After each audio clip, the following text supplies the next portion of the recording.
Are you gonna at some point tap into those Illinois and Iowa cameras? No. Okay, well that helps me understand my role. I mean, all I need to know is like when we're going out to, yeah, you're like delete.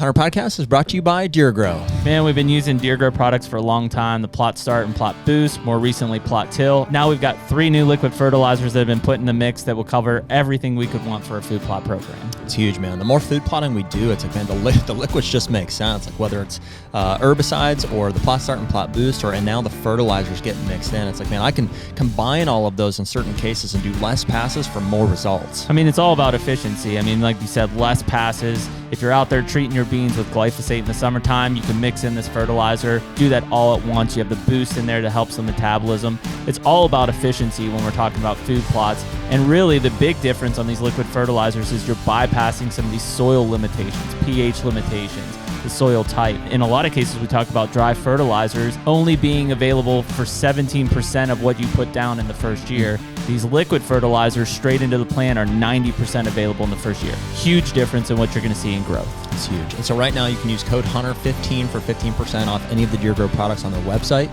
And as always, better food plots, bigger deer. And we're back. Heyo. HUNTR Podcast, episode 205, as Nick continues to keep us in line. It's kind of a girly clap over there. I think I missed. Did you mess? Yeah, high five yourself over there. I messed. Yeah. Oh, yeah. You want to do your part? Yeah. Hey, thank you guys for being here. Whether you're listening on YouTube, Apple Podcasts, or Spotify, you can tell it's been a few weeks since we've been in here because I can refresh me on this. We appreciate you guys listening. Give us a like, a follow, or a subscribe, whatever's appropriate for the channel. One of those will give you a notification whenever these episodes drop.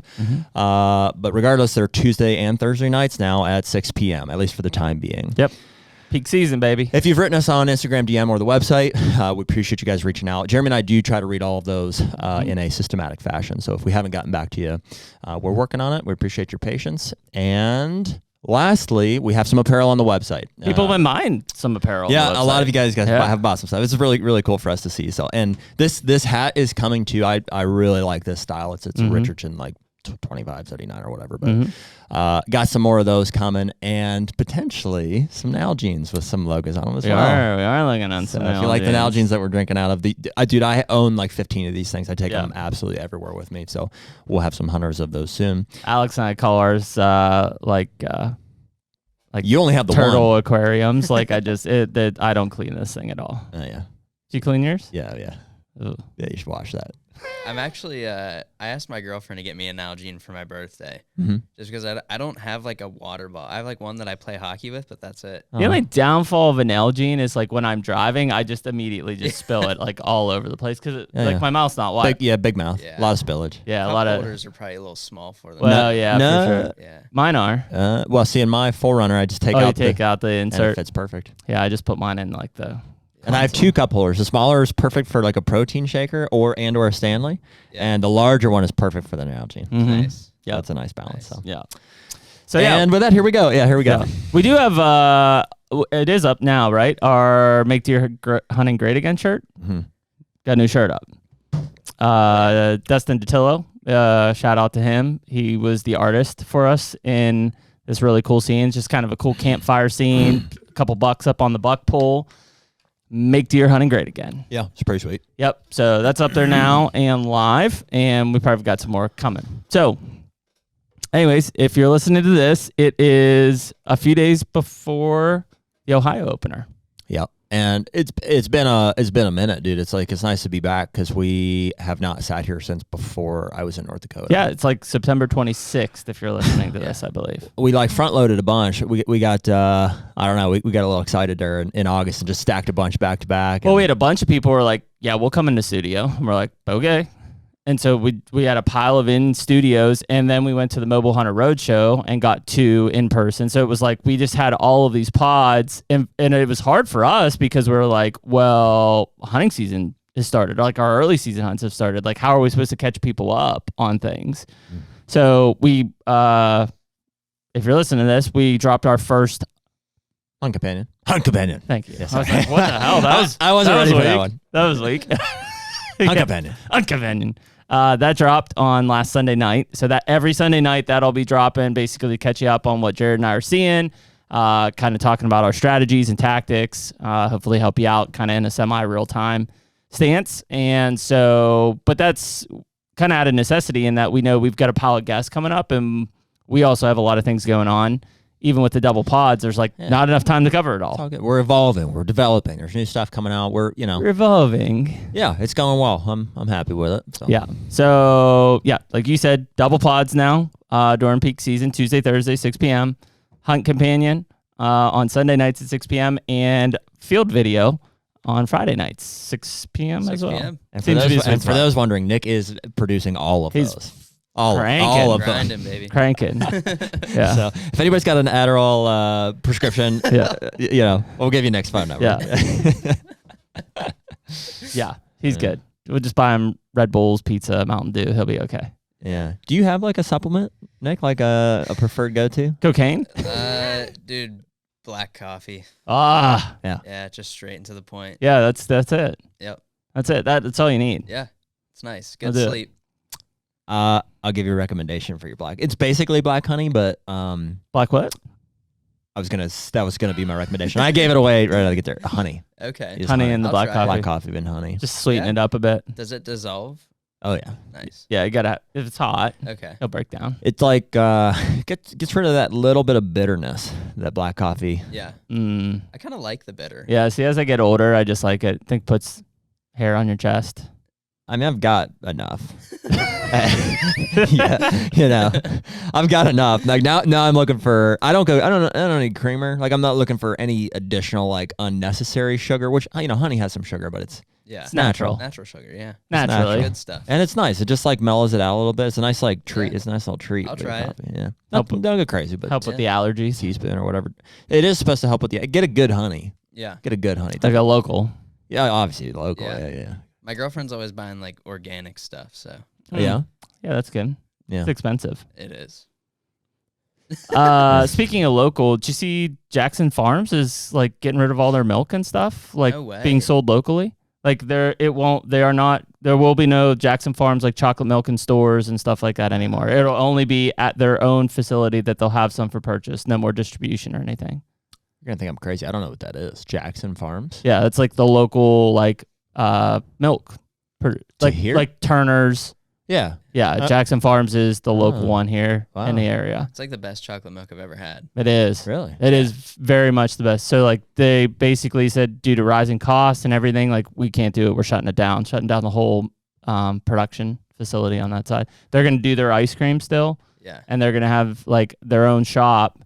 But other than that, like, I mean, that's 65 or 70 year type company, like just sucks. Economy taking them out. Hey, Bidenomics, they're working. Hurts nobody, helps everybody, helps the economy. Mm-hmm. Start drinking soy milk. Yeah, that's pretty wild. Yeah, so it was a big. I just saw that yesterday. So anybody that's local in this area that knows Jackson Farms sucks. Yeah, bummer. Yeah. Anyways, on to brighter notes away from politics. It's about to be deer season for a lot of people. Yeah, I'm trying to think where even to start, man, because we got so much to catch up on, but a lot to look forward to here. So we kind of, I guess, North Dakota, right? Yeah, we haven't really so we just recently dropped the fill video from North Dakota. But yeah, let's talk about North Dakota. We haven't been able to recap North Dakota, Kentucky, and then we can kind of lead into where we're going from here. All right, cool. So, well, and I won't go. I mean, it's just us, you guys, by the way. Yeah, you guys saw the film. No guests. Yeah, we're just catching up here. So, yeah, I mean, if you guys saw the film there, I mean, if not, you can go back and check it out. It was, I didn't kill anything, which we figured, I think, pretty quickly was like kind of the way it was going. In summary, I mean, what do you think, not to like jump ahead, but like what was the big detriment? Just lack of deer, weather? It's deer numbers. Deer numbers. I think they're just, I was kind of the trend last year, like just, talking to Lucas and understanding what the deer herd has looked like in the past and what hunting has been like. And up until now, it's pretty doom and gloom as far as like they don't know what happened. They're like, we used to have like, there was at least a 150 in every wood lot, and there was like just you couldn't even drive these back roads without like a deer running out in front of you. To where now it's just like you could drive it every night and not see a deer. So I mean, break that down a little bit. They definitely had some EHD and winter kills, right? Yeah, I mean, that's if you ask like the state biologist or something, they're going to say, well, harsh winters, EHD, and they may throw like poachers or something in there, like over harvest of some sort. In the last, since you've been there last year and this year, it's not like you guys were driving. You were in like the main waterways. Last year wasn't great either. I mean, I killed a big one, and that kind of like cloaked the conversation there, but you weren't seeing like dead deer, like EHD laying on the banks and stuff. No. And we weren't this year either. I think that's why it's a little bit of a mystery. Granted, it's big country, and you may not come across everything, but it's not like there's deer laying everywhere. And the other side of that is we're seeing fawns, like a fair amount of fawns. So it doesn't seem like a reproduction, like a fertility issue. Which is weird because like I've had conversations since we launched the Indiana like Big Ag podcast, and several people not wearing the conspiracy hat have talked about like, is it some of the stuff we're spraying and things starting to affect reproduction rate to where like if the reproduction rate drops, the deer can't catch up to other mortality causes. Sure.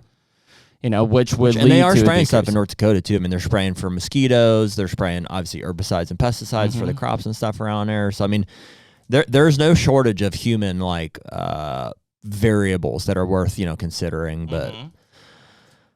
I don't know. And I can't blame him. Like, I'm obviously open-minded to the conversation, but Lucas is of a more sinister, like of a more tinfoily type of an outlook on it, where it's like, yeah, I don't know, EHD winters, all these things, sure, but like we've had those things before. Like, I'm kind of speaking for him at this point, and I've seen it. He's seen it like really bounce back from those things. It's like amazing to watch. It's like 1 year, it's like, boy, we got crushed. And then a season or two later, you're like, holy cow, like we really rebounded from this. Yeah. And where we're at now just seems, I think from his eyes to be a much more prolonged, just like, just reduction in the deer herd numbers. Yeah. And so something has to cause that, because you do see that like in areas where EHD hits, as long as it's not like recurring multiple years, like more resources the next year, reproduction rates usually go up, deer quality usually goes up because more resources, more space. So a year or two later, it's like we're back. He's not seeing that. Yeah, and it's kind of baffling because it's like there's no shortage of resources for him there. Like it's just amazing how much it's vast country deer area there is. Yeah, it's just super vast, super thick, like lots of predators, lots of good food sources for them. I mean, not a lot of predators. I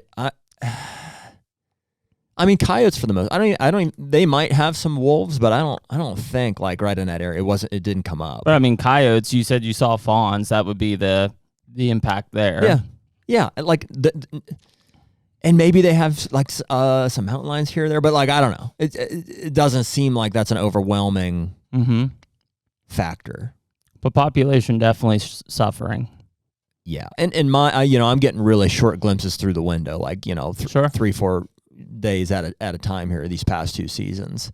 Yeah, I mean Lucas's dad's been at it for a long time. Lucas and his dad are both adamant. They're like, this is just like they don't know something. I don't know, but it's definitely an essential topic of discussion while we're out there, and there doesn't seem to be like a whole lot of answers. There's like I said, there's things that you could point to and say, well, it was maybe this or that, or in conjunction with that. But I don't know. It doesn't seem to be getting any better, unfortunately. So anyways, you fly in. There's 4 of you guys in camp this year? Mm-hmm. So you fly in. Did you guys hunt together pretty much the whole time, or like around each other? So the way it kind of went, like I think we only had 4 days of hunting.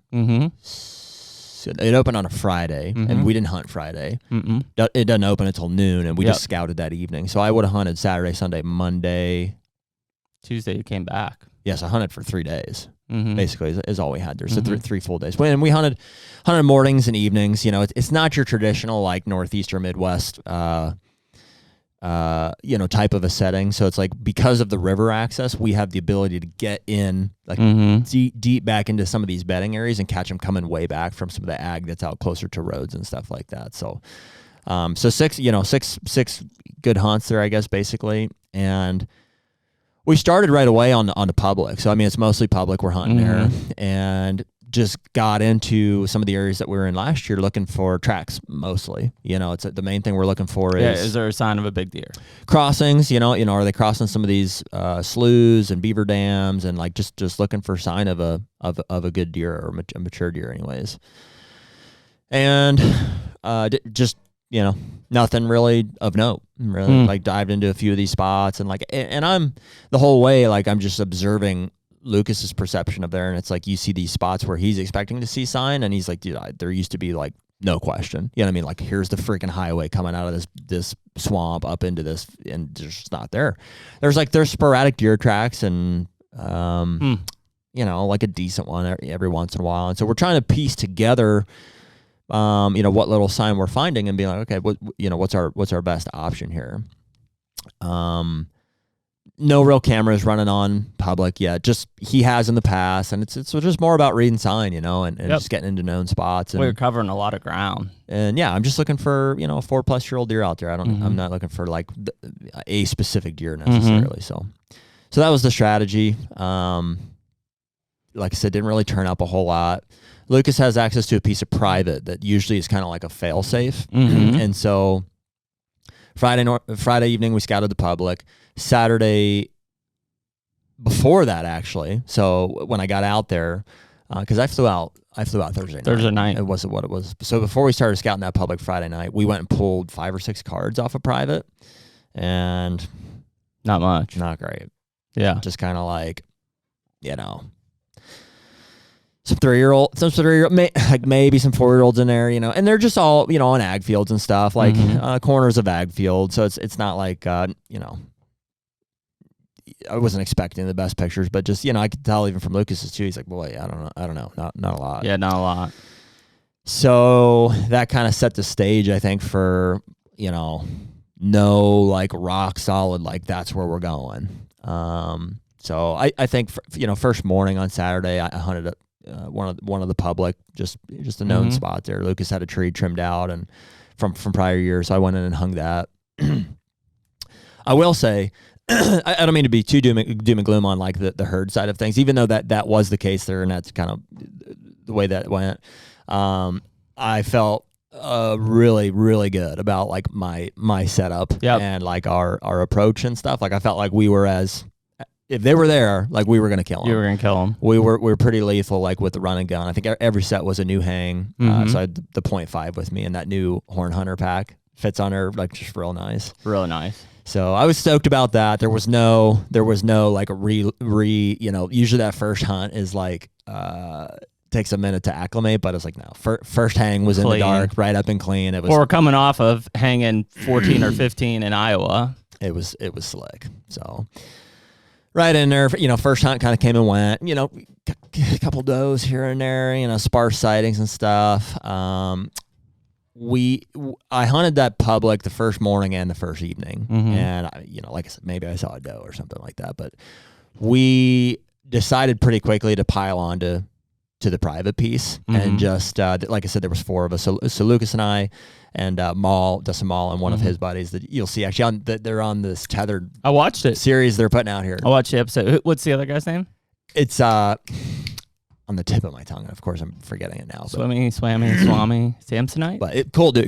It was great. I watched it the other day. It was the tether thing was pretty cool. It was a great camp dynamic. We had a lot of fun. Put Lucas and Maul and Rendell Eric like all in the same room. I'm like, phew. Yeah, and Johnny Bird. Yeah, yeah. And so the 4 of us piled down onto this piece of private, and basically what it is like. Pretty textbook, like big ag fields out here. There's a road that skirts back, that separates it from the more of the denser bedding and stuff like that. So we just all kind of got on a big just circled them bow and circled that whole field up. And like I said in that video, it's like we had them surrounded but not cornered by any means. So Saw some decent bucks out in the field right away. 3 and 4-year-olds. We did see a buck that I probably would have shot that morning. That's that one that had like velvet hanging off. And stuff? Just blood red horns and velvet hanging, and he was raking a Russian olive, and he looked good. It was cool because he was closer to me than I knew. He was just like on this field edge. The field edge was maybe 50, 55 yards from me, and he was up it, maybe 50 or so yards from me. So it was 100 yards. He was close. He was maybe 65 or 75 yards at the closest. But I didn't see him until he was working back up the field edge, maybe 100 yards there. And so some of that footage you see in there was Lucas. He was actually looking from across the field there. Yeah. So that became the target. So that was second morning. I was like, cool, that's a deer that we would hunt. So let's, forget about the public stuff. Yep. Let's just focus on what we know is there. So watched him, and that was like 8:30. 8:30 in the morning. And so we knew vaguely, like, where he's gonna bed close, where he was bedding at. So Lucas and I made a play that afternoon. Pushed right down in there, and I'll give Lucas credit. I mean, he's hunted that area for a while. Like we went to the spot. In fact, we had gotten like where we felt like was close enough. We're like, dude, he's got to be between here and the field. And we're looking for trees to get him potentially. And the problem was that I don't know what kind of trees they were, but they all had like just so many branches. Like there was no way you're getting in any of them quietly, without trimming stuff out. So that forced us to push a little bit closer. And ultimately we pushed too close and bumped the deer out of his bed. So watched him get up, run off. He was 50 yards when we saw him there. And so I was like stoked about our ability to get right into where, put the pieces together. But, that's what happens is we pushed him out. So, just kind of made a second effort that evening. We knew where he wasn't. So I hung another set, based on where we thought he might've went. And my thermals were shifty that night. And, something blew at me, whether it was him or not, I don't know. Yep. And then, the next and final morning, so the third morning there, Lucas and I hung where we saw him the previous morning, just kind of on a whim. Went in and saw quite a few deer there, bunch of turkeys and stuff, but just not him.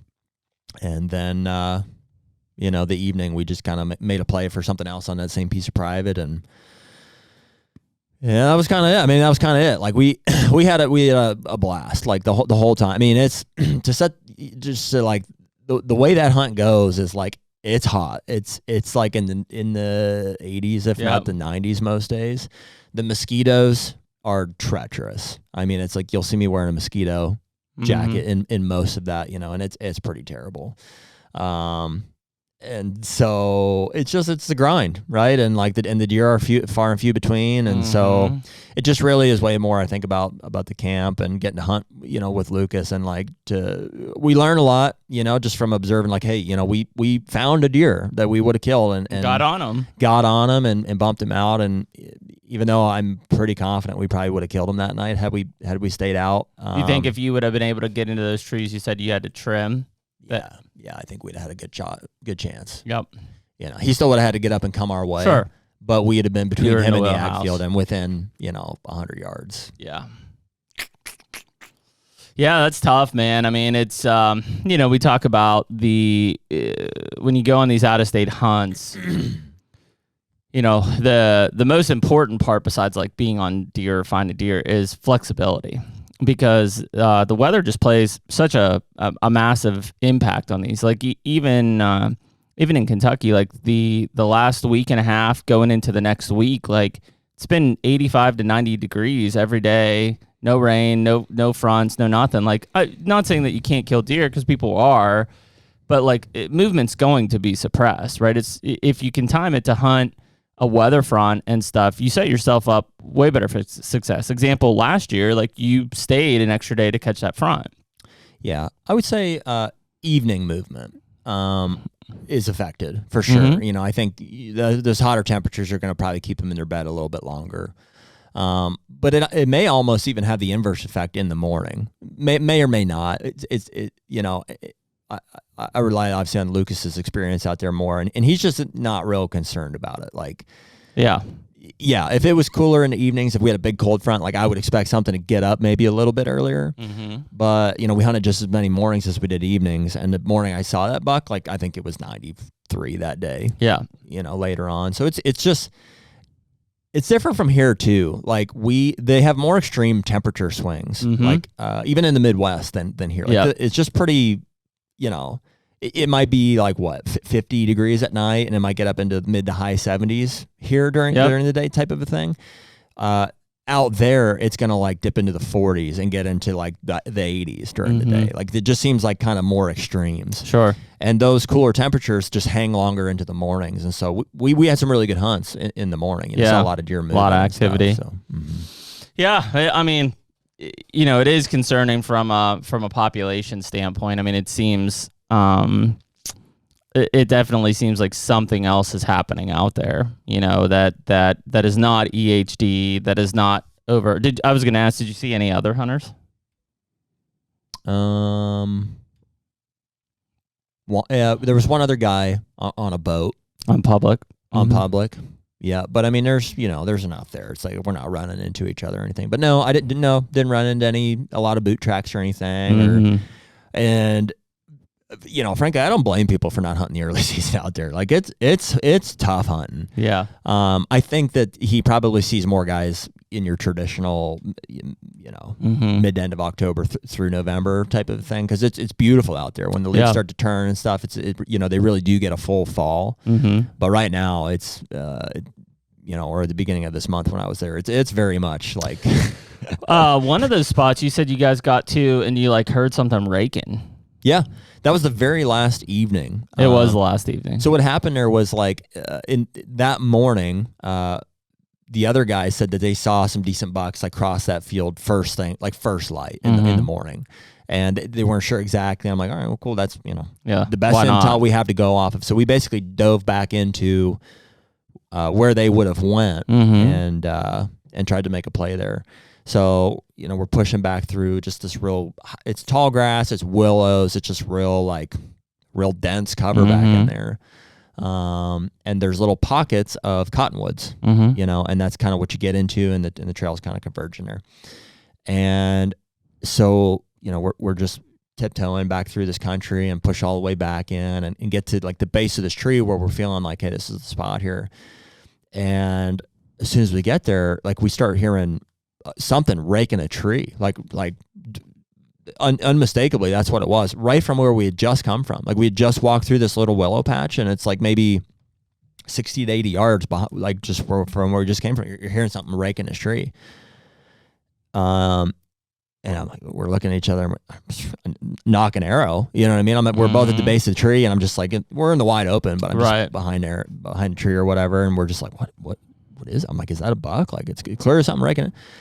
And we had pictures of a, probably a 2-year-old bull elk down there too.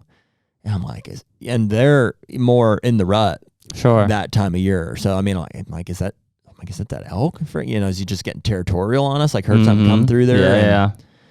I don't know. I don't know what that was. So never saw it. Eventually it got quiet. No. And we finished hanging the set and got in and never saw what it was. Yeah, interesting. Our wind was blowing right in that direction too, like while he was doing that. So I don't know. Yeah, man, that's a tough hunt. I mean, it's in terms of deer numbers, and you get into that type of atmosphere and conditions, and you're kind of just hopscotching to, like you said, like just wherever you're seeing like best intel to potentially go after them. On the converse side of it is like, you were finding tracks and crossings and stuff last year to where you were still bouncing. Not a whole lot better. I mean, I think that the buck I killed there last year kind of cloaked the conversation because it worked out, and I killed an awesome buck, and it was it was a huge. And win. You saw him twice. Saw him twice. Yep. But it was the only good buck that I saw the entire trip. Kind of just like this one here, and this one happened to be on private. So I don't know. Yeah. I don't know. I mean, any muleys or anything? Not in that country. Not in that country. No, I mean across the river. Yeah. I mean it's one of those areas where it's fragmented. Transition. The deer are here, the muleys are there. Yep. Wild, man. Yeah, it's hard to say. I mean, that sucks because obviously those guys know what that country should be, and like clearly it's not. Well, yeah, just something is affecting the deer numbers, and like we've heard that in other parts of the country. Illinois, for instance, I mean, one of our buddies out there is like, we're the deer herd's down like 50% from what it was in the 70s and 80s. Yeah. And coincidentally, I've talked to now somebody in the eastern side of Illinois who's like, dude, when I bought this place 8 to 10 years ago, even like it was nothing to have multiple 50s and 60s on 100 and some acres, 150 acres. He's like, I don't have a deer over 3 like the last 2 or 3 years. Like they just don't exist. Wow. Well, and see where I get a little confused is like out east here in Ohio. It's like if anything, we have. I don't have the statistics to back it up, but it sure seems like we have just more deer. Certainly more deer than people, care to have. I guess. Yep. Yeah, Pennsylvania is getting maybe, I don't know if it's more deer, but we have way better quality than we've ever had. Yeah, and so I'm like, okay, if this is some sort of like a federal thing here, where the federal government is trying to reduce deer, and like you would think you would see it kind of across the board here, and which is why I think it circles back to this kind of ag discussion. Not that where you're at in Ohio it doesn't have ag, but it doesn't have ag like those areas. No, not as much. Well, no, I mean it certainly has as much as that North Dakota area. Does it? Yeah, definitely. That's more pasture and grasslands and badlands and stuff, and there's the timber river bottoms is where we're hunting the whitetails and stuff, but no, I mean there's plenty of ag near us. I can't attribute it necessarily to that. I don't know. I don't know. So I something to be aware of, and if people are like more in tune with the North Dakota and some of those like western states there, so I'd love to know, if there's other, things to consider. And so, who knows, maybe it can just be chalked up to, disease, predators, overharvest, predators, and winters. Maybe those 4 things in conjunction is doing it. I don't know.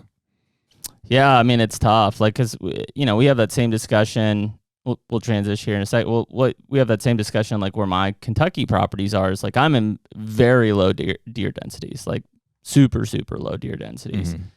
And a lot of it's attributed to like a 2019 type EHD outbreak, which is the year I bought my first property down there. But like here we are 5 years later, and like I don't remember the exact number, but last year they shot 124 bucks in the whole county. 2 counties away, they're killing 2,000 to 3,000 bucks. It's like, well, how's that possible? Sure, we've got more mountainous habitat maybe than some of these other places, but we've also got a lot of deer, like just deer space. I assume it's resource based. Food. Yeah, I mean food, which affects reproduction. It seems like it always has to come back to reproduction. Like if you have a decreasing deer population, reproduction cannot keep up with whatever is removing them from the herd. And they just won't live where there's no food. As simple as that. It's like whether they migrate out of an area or just never move into it to begin with. Like if there's no food, they just won't be there. You can build a deer herd. Yeah, I think it's just tough. Like, I mean, as much as I want to build a deer herd on my property where it's like I've got 8 acres of soybeans growing, I'm the only one with soybeans within a mile of each way. So it's like, I'm not really going to build the herd off of that. Why not? I don't think it's enough. Well, yeah, if it's not enough, it's not enough. But if you can supply a deer herd with food and they're not getting killed by other means, I don't see why you couldn't build a deer herd. Yeah, which, okay, so take that same breath. Like if they killed 127 bucks, or they checked in like 27 does.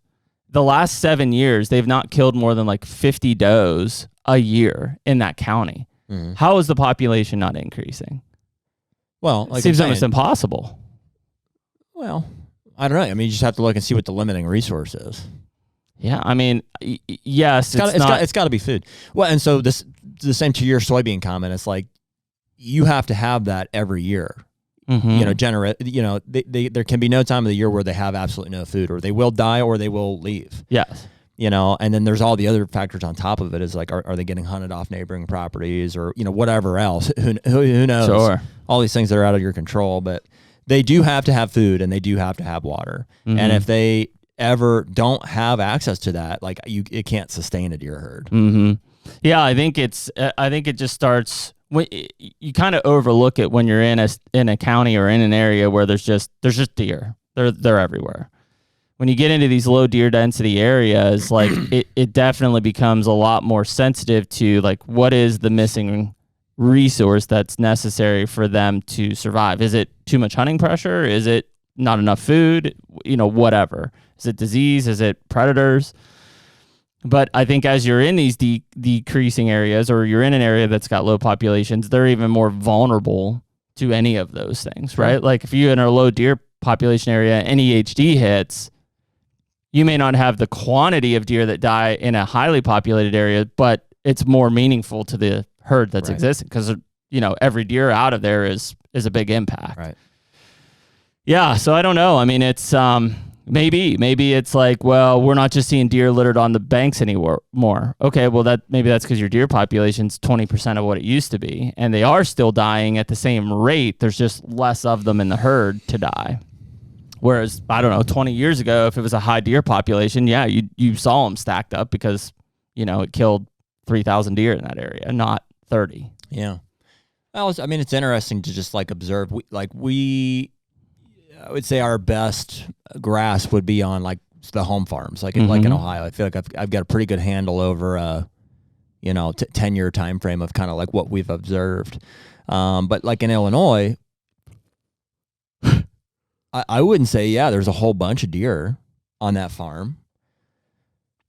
Doesn't seem like it. For what you would expect, for the amount of like deer space that's out there, and food, and also food could be a limiting resource. At least on our farm, there was no food last year after all the crops came off. I think it also could be a limited resource in an attraction standpoint when there's mass amounts of it all around. Once that food disappears, it has a whole different attraction opportunity to the herd. For sure. It really is amazing how many deer will flock to a food source when it's limited, like, post harvest, or, those really critical times of the year, like January, February. Like if you have food and there's deer anywhere in the vicinity and you're the only place that has it, like they're common. Yeah. Yeah. It's kind of an interesting conversation to have. I mean, I think both of the places that we hunted here early in September have low deer densities. And so, number one, finding a deer that you want to shoot is one thing. And then getting on them and staying on them is a different ball game versus some of the other farms that we hunt where there's a lot of them. Frankly, there's just a lot of deer, and there's probably more targets that we would hunt. It's not like there's one deer that we're hunting in the area. I think it gives you like kind of some forgiveness on your your strategy. So like in Ohio, just like we're talking about on the Hunt Companion there, I guess there is one or a few maybe specific deer that I'm targeting, and so when you have a higher deer population like that, I think it affords you just spots, like known spots. Yep. So like, for example, there's some of those mature bucks that are killable at pre-hung sets that I have. Like, I just know that they will be. And I don't have to go chasing them all over the place to try to figure out exactly where they're at. I know they'll be killable at a certain point throughout the season there. But there's another one there where it's like, and maybe I'm just, because I'm not as familiar with the area there, like at the one there. And so I'm going to have to dive in and push in to try to figure it out. The HUNTR Podcast is brought to you by Hoyt. What can we say, man? Another year back with Hoyt. We're both shooting RX8s. I'm shooting 70 pounds in the bourbon, which I love bourbon. That's great. And you're shooting 80 pounds in the straight black. Blacked out as always, man. I got so I'm shooting the 500 grain Easton Arrow this year. And at 80 pounds, I'm flinging that thing at like 300 feet per second. I mean, it's deadly. Put a water buffalo in front of me and he's done. I mean, we shot it earlier. You literally put an arrow through a brand new target, like never been shot before. I know. So one other thing that Hoyt is doing this year is they're making all their own strings in-house. And so the quality is top notch, and it just really is something that is setting them apart from their competitors. Well, what we always try to do when we go to our bow shop, Ultimate Outdoors, is we try to shoot other bows just to make sure that we are really giving everybody a fair chance. Sure. The reality is it's a no-brainer. Hoyt stands above all of them every single time. Definitely. And so right now you can use code HUNTR, HUNTR, for 20% off any apparel on the Hoyt website. And as always, get serious, get Hoyt. Yeah, so I mean, I don't know. We're talking about like the high density versus the low density. It kind of gives you a difference in strategy, I guess. But yeah, there's just more room for error, and even more so when you talk about like your trip to North Dakota, it's on a time constraint as well. Oh yeah, I mean, we just ran out of time. You know well, what I mean? Like you said, I mean, you were in that deer's wheelhouse when you made that approach. Frankly, you got too aggressive, and part of it was the situation and what you had for trees to use and things like that. But, you know, had you had an extra week and a half, like either one, you could have probably got in there cleaner, and he would have basically bumped back into that, or maybe you wouldn't have pushed in so hard. I don't know, like maybe, yeah, I don't know. I mean, it's. You know, I'd never make the assumption that like that's what that deer does all the time. So who knows? I'm not saying like, you know, I can't guarantee a kill, you know, just because I saw him do the one thing one time, but you know, more time would help. More time would help for sure. Yeah, well, I mean, we even have that discussion in Illinois with a lot of these guys. Like, think about when Brackett's out looking at a spot, and he's like, "Well, you guys are here. That's crazy. I'd be way up there." And it's like, "Well, yeah, dude, because you're gonna have 75 days to hunt them. I have 7." Right. Like it's just a complete different thought process and strategy when you just have ample time. Yeah. Oh yeah. It definitely forces you to be more aggressive. That's it. And I mean, you either, you know, calculate it and you kill them, or you screw it up. Like the chances of one of the two happening when you're aggressive are a lot versus like basically making observation sits, then making a small tweak to try to kill them. Yeah. It's just a time thing. So, you know, I think a lot of people have both. You know what I mean? It's like, if you can, like, you want to have opportunities to dive in and get aggressive and make moves like that. I think you learn a lot doing that way. But, you know, if you have a property figured out and there's a certain deer that, you know, you don't feel the pressure or the need to go in and put undue pressure on them, then yeah, sit back and play it safe. And, you know. Well, I think we talk about it all the time. It's like, you know, your best ability or strategy to kill a big deer is to just be there. And like whether it's a trip out of state or going to hunt public out of state, or even if you own farms out of state, like you're not there. So, I mean, you're relying on camera data or past observation or whatever, and inevitably you also have shorter amounts of time because you don't live there. You're not right there.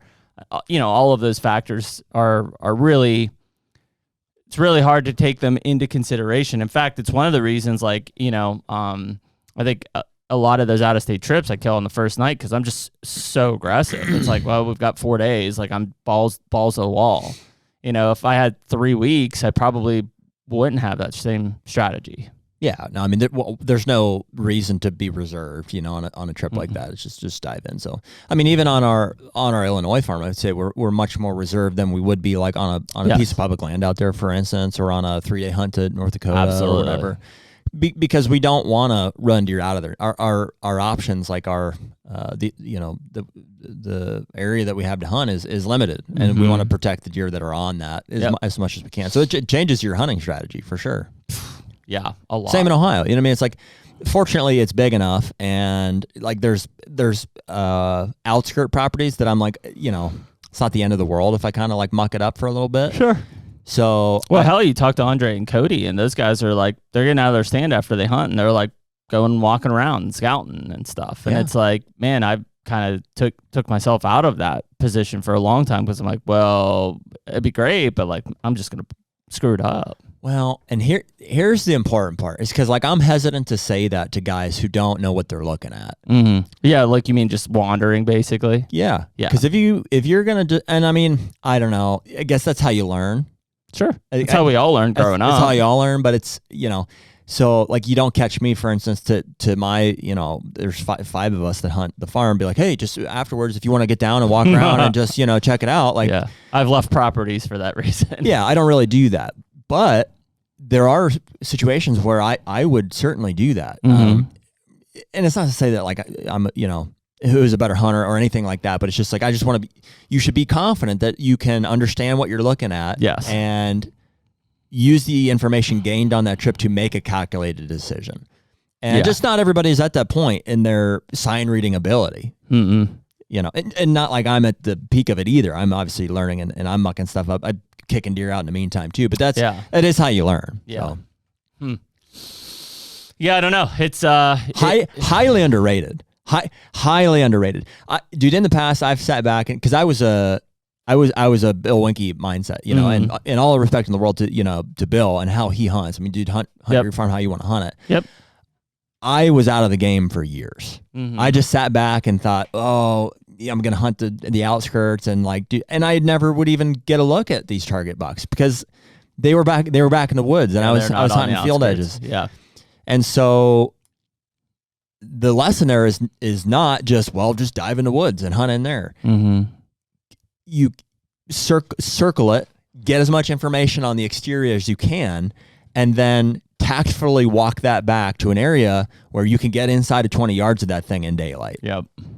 And you're going to mess it up. You're going to make mistakes. But if 1 out of 5 of those you capitalize on and you do that 10, 15 times throughout the season, then you should have a pretty good success rate. Yeah, and it depends on what your pressure is. Like if you're on public land and there's a pile of other people putting pressure on it and you go in and you bump a deer and put pressure on it, that you may have messed it up. It might be that ship may have sailed at that point. If you're hunting private ground or it's unpressured, you're going to get away with it. That's why Cody and Andre talk about that. You get away with that stuff a lot more than we think. It's always tough because even here in Pennsylvania, just starting to. I don't think so. By the way, what do you mean? To throw that in there, you don't think so? I'm less afraid of pushing deer out of areas. I think they bed in areas because they have worked historically. You're not going to push them out. Even when pressure starts on public land? Mm-hmm.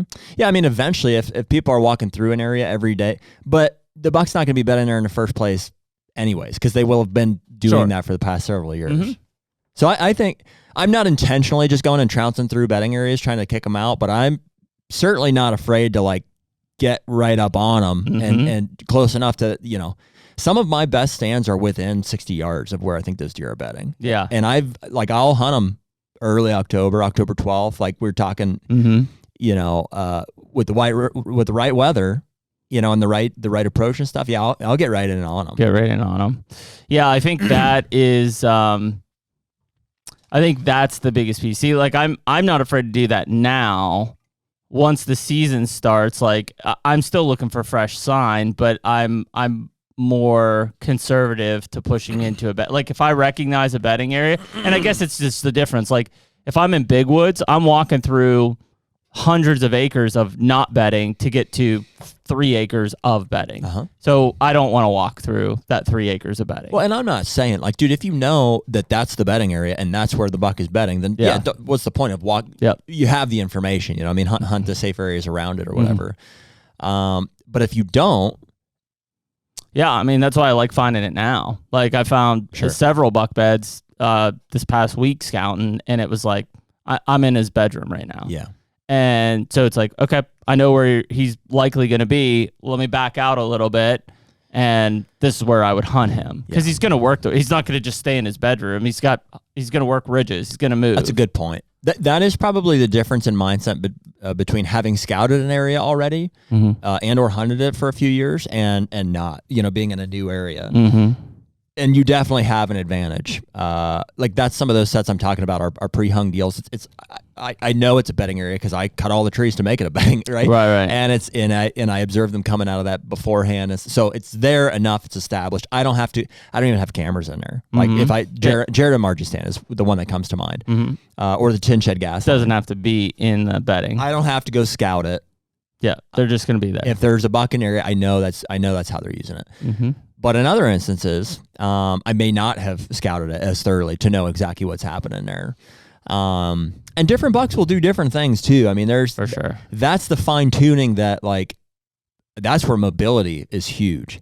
You know, it's like I've got these pre-hung sets and those are great, and I've got mock scrapes there and stuff, and that's awesome. But like, if I am walking in there, like to approach a stand, or if I see something from that stand that tells me he's doing something else, or you know, that's where these older age classes of deer will do certain things. You got to move. You got to move on them. Yep.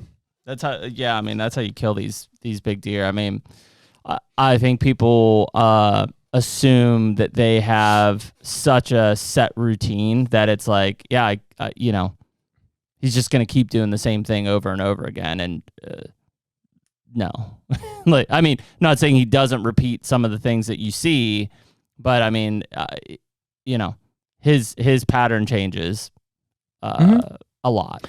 It does. And it's cool. Like there's layers to, you know, I sense we're kind of talking about private property. That's where my head's at here anyways. And so when you're talking about pre-hung sets, and there's sets that make sense, right? Like, you know, hey, maybe you have like a staging area food plot next to a bedding area, or like you know, a mock scrape on the edge of a bedding area, or like maybe you've got some observation type set, you know, or rut funnels or hubs. Like, there's all these known spots, and those are all great. You can run cameras at those, and like, you know, you can put the dads in them. You can dive in them during the rut. You should have all of those. Yep. But you know, the analogy is like, how many trees does a mature buck walk past in a given day or a given season? It's a lot. It's a lot.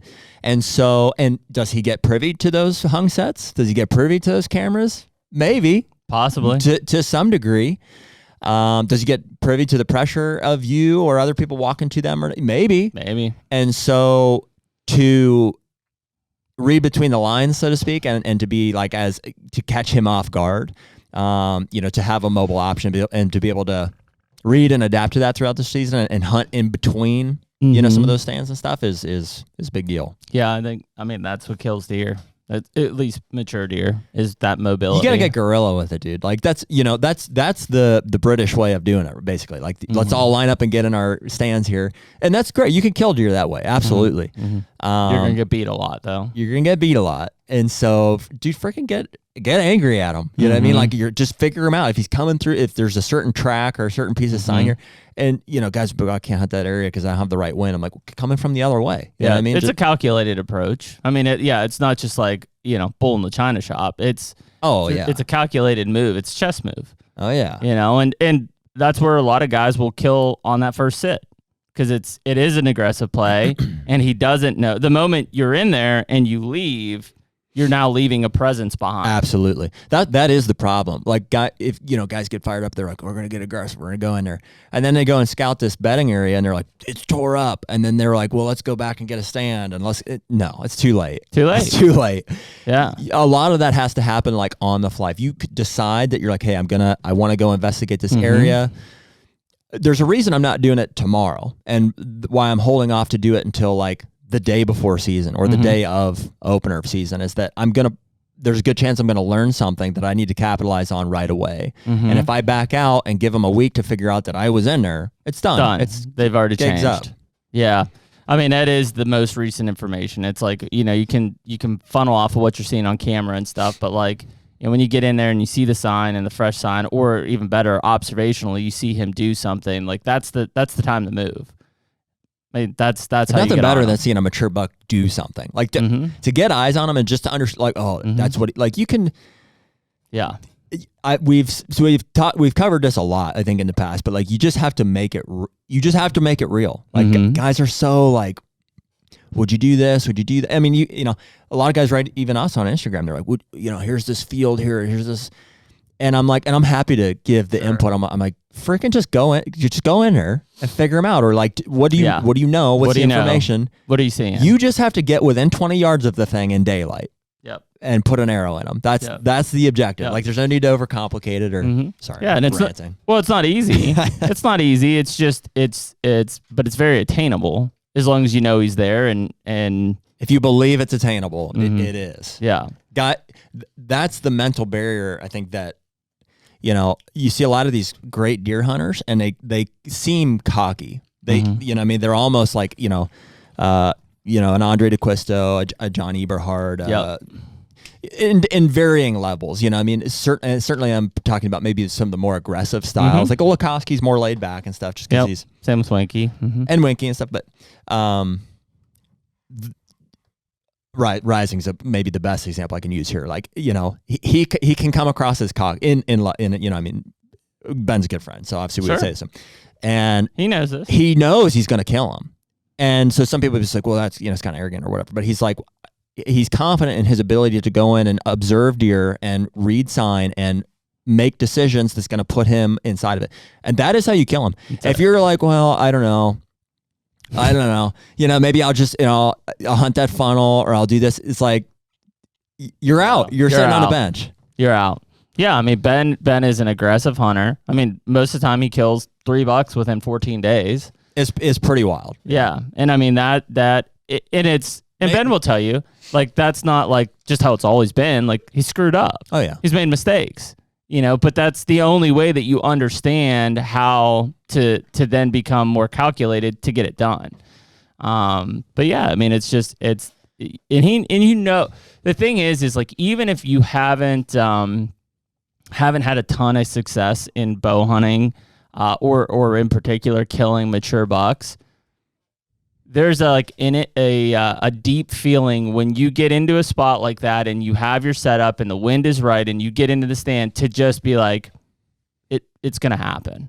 Like, you just know that you're in the right place to do it. There's any seasoned buck hunter that kills mature bucks with their bow will tell you that there's plenty of times where they're like, yeah, I'm like, they just know they're out of the game tonight. Like, maybe it's an observation set, it just wasn't aggressive, maybe the wind didn't do what it's supposed to do, whatever. But when they make the calculated move, they do so knowing, like, I'm killing them. Yep, that's the mindset of it. It's confidence. And I think that, we've talked about, like, that kind of, how you hold yourself in the stand and when things happen and when he shows himself and when he's starting to make the move, there's a level of confidence that you have to have or you start to fall apart. And call it a sixth sense or whatever, those deer know that shit. It's if you're up there shaking like a leaf in the tree and trying to, like, figure out what you're doing in here and you can't calm yourself down, little by little, your chance of actually making a harvest on that deer is going down. But and I'm not saying being arrogant, but if you go in, you're in there, everything's right, you hear it, you look, he's coming, and you're ready, it's just a confidence. So you're like, I'm gonna kill this deer. There's nothing wrong with being nervous. I love it. I shake like crazy. Like, I fall apart right after usually. Well, it doesn't affect me. It's not like buck fever in the sense that it's like, some guys really black out. Like it's just almost like a rage or like they just can't control themselves. Yep. And I don't have that at all. It's not. You're saying that in like a good way or a bad way? A very bad way. Yeah. I mean, a lot of those guys I know are amazing shots and will continually miss and or wound deer. Yeah. We all know guys like that. They fall apart. Yep. When a deer starts coming in, honestly, they couldn't even tell you what the deer was by the time you actually have a conversation with them. They're just like, it was buck fever. It was a giant. It's great. I have done that. It was a giant. It was the biggest deer I've ever seen. I'm like, what? Okay, like, what was it? Like a mainframe? I don't know. Just like the biggest deer. And it's just because they just... Yeah. So that's self-control is buck fever is a lack of control. You just get too excited and you and you Tommy boy it with the biscuits. You ruin it. Yeah. Yeah. That's exactly it. What I get is I just get excited to the point where I quiver. Like, you'll see when the deer's coming in and stuff. Oh yeah. Oh really? Oh yeah. Yeah. Just like the moment I think that there's like something's happening, I'll start quivering. I get like fluttery, Yeah. And it just is what it is. Like, it doesn't affect my shot at all. It doesn't affect my ability to execute it on it. But it's just the excitement. It's just my physical reaction to excitement.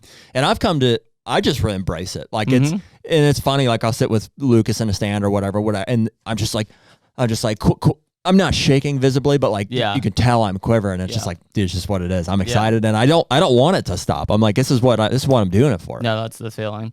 Yeah, it's weird because like I remember like a lot of times, especially like in bow season, like watching deer work in, like my the legs would go on me, you know? Oh yeah. And I probably still get that. They get weak. You got to lean against the tree. Yeah, so I feel and you just kind of like you're not looking at them, but you are looking at them. Like I think now it's like I'm pretty good at keeping it together until I make the shot, and then because I think like you're doing everything in your body to just like keep everything together, like just focus. You know, put the antlers out of it. Just be thinking about the shot, thinking about where you're gonna do, what the distance is, and then once that happens, like your body just finally can relax, and it's just like, you know. But most guys, I think, to your point of like the blackout. Not most, but a lot of guys have that. It happens prior to the shot, and it tanks everything. Yeah, that's not good. Yeah, and it to me, like people have asked, like, well, what do you do about that? It's like I honestly shoot more deer. Shoot more deer. That's the only thing that I think that you can do to improve on that is to just repeat the process. Reps. Yeah, just familiarize yourself with with that entire interaction. Yep. That's it. Be close to deer, shoot more of them, and eventually it becomes kind of muscle memory, and you're like, okay, I can do this. I've done this. I've shot 3 does already this season or whatever. You're like, I know how to kill these animals. Mm-hmm. Yeah, and you're gonna be. I mean, the cool part about it is like if you love it and you wait so long for it, you're gonna get nervous. You're gonna get worked up. It's just self-control on that stuff and keeping it all contained until the shot's been made, and then just. Yeah, let yourself fall apart. Do whatever you want. There's nothing like it. There's nothing like a mature buck working into bow range. Like it's one of the more unbelievable situations to find yourself in there. I mean, even though it's exactly what we're intending to do, when it actually happens, it's just like compared to everyday life, and what most people get to experience. It's just such an unbelievable thing. It's like you really just want to. I think you're trying to. You're trying to like block it out and just execute on it as much as you can. But at the same time, I think you're also trying to like just soak it in as much as you can. Yeah, you want to take it in. It's the whole point that you're out there for. You almost have to like shake yourself out and be like, I gotta kill this thing, Yeah. Yeah, it's weird. I mean, like I saw that target buck first night, 30 minutes after being in the stand, and I watched him for 2 hours probably. And, it was excitement at first because it's like first of the year, you see a big buck, like you're, and then like after an hour, he's just still feeding just 150 yards away at the end of the field. And you're like, man, I didn't expect it to happen, but now that he's like out there, I'm like, I want it to happen. I want it to come together. And by the time he finally starts working towards you and you're losing light, like, you're on the verge of doubting like he's going to get there in time or you're going to get the shot. Like, what's he going to do? And, I think for a lot of people, even seasoned hunters, that's the hardest part. When you have to watch a big buck work for hours in like a field slowly towards you or something, it's exhausting. Tough. Yeah, it is. It's not hard. It's not an easy thing to keep together versus like, sometimes where you're in the stand, you hear, you look around, there he is, and it's like, man, you to your muscle memory, you just got to put it together and go. The HUNTR Podcast is brought to you by Lone Wolf Custom Gear. Man, Jared, we are tree stand fanatics, and I think the one thing that we have learned over all these years is to kill big bucks, we got to be mobile. We've been hunting out of Lone Wolves for many years, the original Lone Wolf, and then obviously with the custom gear stuff, we're using the 0.5 and the 0.75. Yeah. And the one thing that we talked about is like, what if there were no cables? Here we are. I really just don't know how you can beat it, frankly. But, a lot of that came, too, from a relationship that we've built with the DeQuistos. We've had both Cody and Andre on the podcast a few times. The passion for hunting, the outlook on the sport and stuff, I think is eye to eye with how we look at it. Everything that has gone into building this brand and to building these tree stands is something that we want to be a part of. This is the 40th anniversary of these guys creating tree stands that have been critical to how we hunt whitetail deer today. If you look over the past, you'll see Andre's designs being implemented across so many stands over the years. Such a cool thing, but really has changed the way that we all hunt whitetail deer from above now. Right now, you can use code HUNTR, HUNTR, to get 7% off anything on the entire website. Be the Lone Wolf. Yeah, it's kind of an interesting thing when you get into that with people. But yeah, I think it's reps. Just repeat the process, kill a bunch of deer with your bow, get comfortable with it, make it the norm. Like that's probably the only way. And even then, like if you ever lose that feeling, you probably should question how you're doing stuff. Because that feeling is what like we all crave. Yeah, I think it is. I think it's reattainable. Not that I know anybody really but maybe you could observe and be like, that guy's kind of like from a buck fever side, maybe in the weeds on it a little bit. No, and like losing that feeling. Yeah, I know several people that have. Frankly, I think Cody kind of questioned Andre on it. Yep. And I think that's just because of like layers that get added to it. I think if you listen to that Cody and Andre podcast, I thought Cody had a pretty valid point there, and that Andre gets pretty wrapped up in the inches, and now he's got all this mainly trail cameras being the thing, but tools and technology that like aid in the and there's an argument to be made to say that it waters down the experience in some ways. And so, that would be my advice to anybody who feels like they've probably lost the excitement that they had, like when they were younger or whatever, is to start stripping layers away. It's like, not that it's a crossbow discussion, but it's like, have you gone to a crossbow, for anything other than a medical reason? Okay, maybe choose, dial in the weapon back, maybe go back to a compound. Are you hunting over a corn pile or with cell cams or out of box blinds or whatever? It's like, okay, maybe consider stripping some of those layers away, and replace it with some of the rawness of what that experience is. Like it's one of the main reasons I stripped out cell cams from all my private places. Exactly. It's like, it wasn't that I wasn't enjoying it or I didn't get worked up when I killed a deer that I knew from cell cam, but it sure took away some. I was to the point where I relied on them so heavy. I was just like, well, there's no deer to hunt there or whatever. So I wouldn't even hunt. I wouldn't even think that I have a chance. Like I wasn't even in the game mentally. And that's a waste, right? Yeah. All of us are guilty of looking at trail camera pictures of deer and just being like, oh yeah, it's just a 140. Did you see a 140-inch deer? That's what I'm saying. 30 yards from your stand. Like that's something. Different ball game. Yeah. Yeah. So, I mean, I think that's a big one, or like, not that I won't hunt like behind the house, but like we've started scouting here on the mountain with Angelo and Eric, and we've got several cameras. In fact, we've got a couple really good bucks on camera on public land. Not easy to get to, will probably not be easy to kill, but it's like it's a whole different layer of challenge to be like, okay, I'm gonna try to go kill one of these mountain bucks in Pennsylvania, or at least attempt to kill it. And so yeah, it's just adding a layer onto even just finding those deer kind of was like, fuck yes. Like, I was pumped up that it's like, I know those deer exist out there, and you're walking back in, like this spot that I recently just went into. I was like a mile in, and like I hadn't seen a rub, I hadn't seen anything. And I'm like, okay, that makes sense. The first point that I really was looking at was like a mile and a half. The point I was going to was like 1.8, 1.9. Like by 1.5, I'm like, okay, I'm starting to see some rubs pick up. By the time I got like where I wanted to be, I found buck bed, scrape, rubs, historic big rubs. I'm like, this is a spot, put a camera up, walk 2 miles out. The next morning, there's mature buck there at that scrape. So it's just like, that might not be for everyone, but it's like that added layer of going out, doing that, just straight woodsmanship, no history, no experience in that area, and being able to find a mature buck like that is like, yes, that's awesome. That feels good. Yeah. So, and actually being able to harvest that deer is a completely different subject. That is a confidence booster. I mean, even just being able to find them like that, with natural movement, that's something to be said. I felt the same way. You knew it too. As soon as I came in. In fact, I almost pulled that camera out.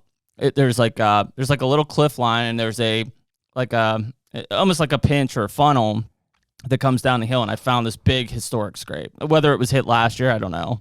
But I mean, in the past, it's been crushed. And it dropped down in this little flat, and I kind of walked around and saw some little rubs and stuff, and I'm like, I probably should just put this cell cam on this, just this crossing. Like, I know they're using it, but like it didn't feel like, it felt like a step away from where I should be, like a step back in the conservative well.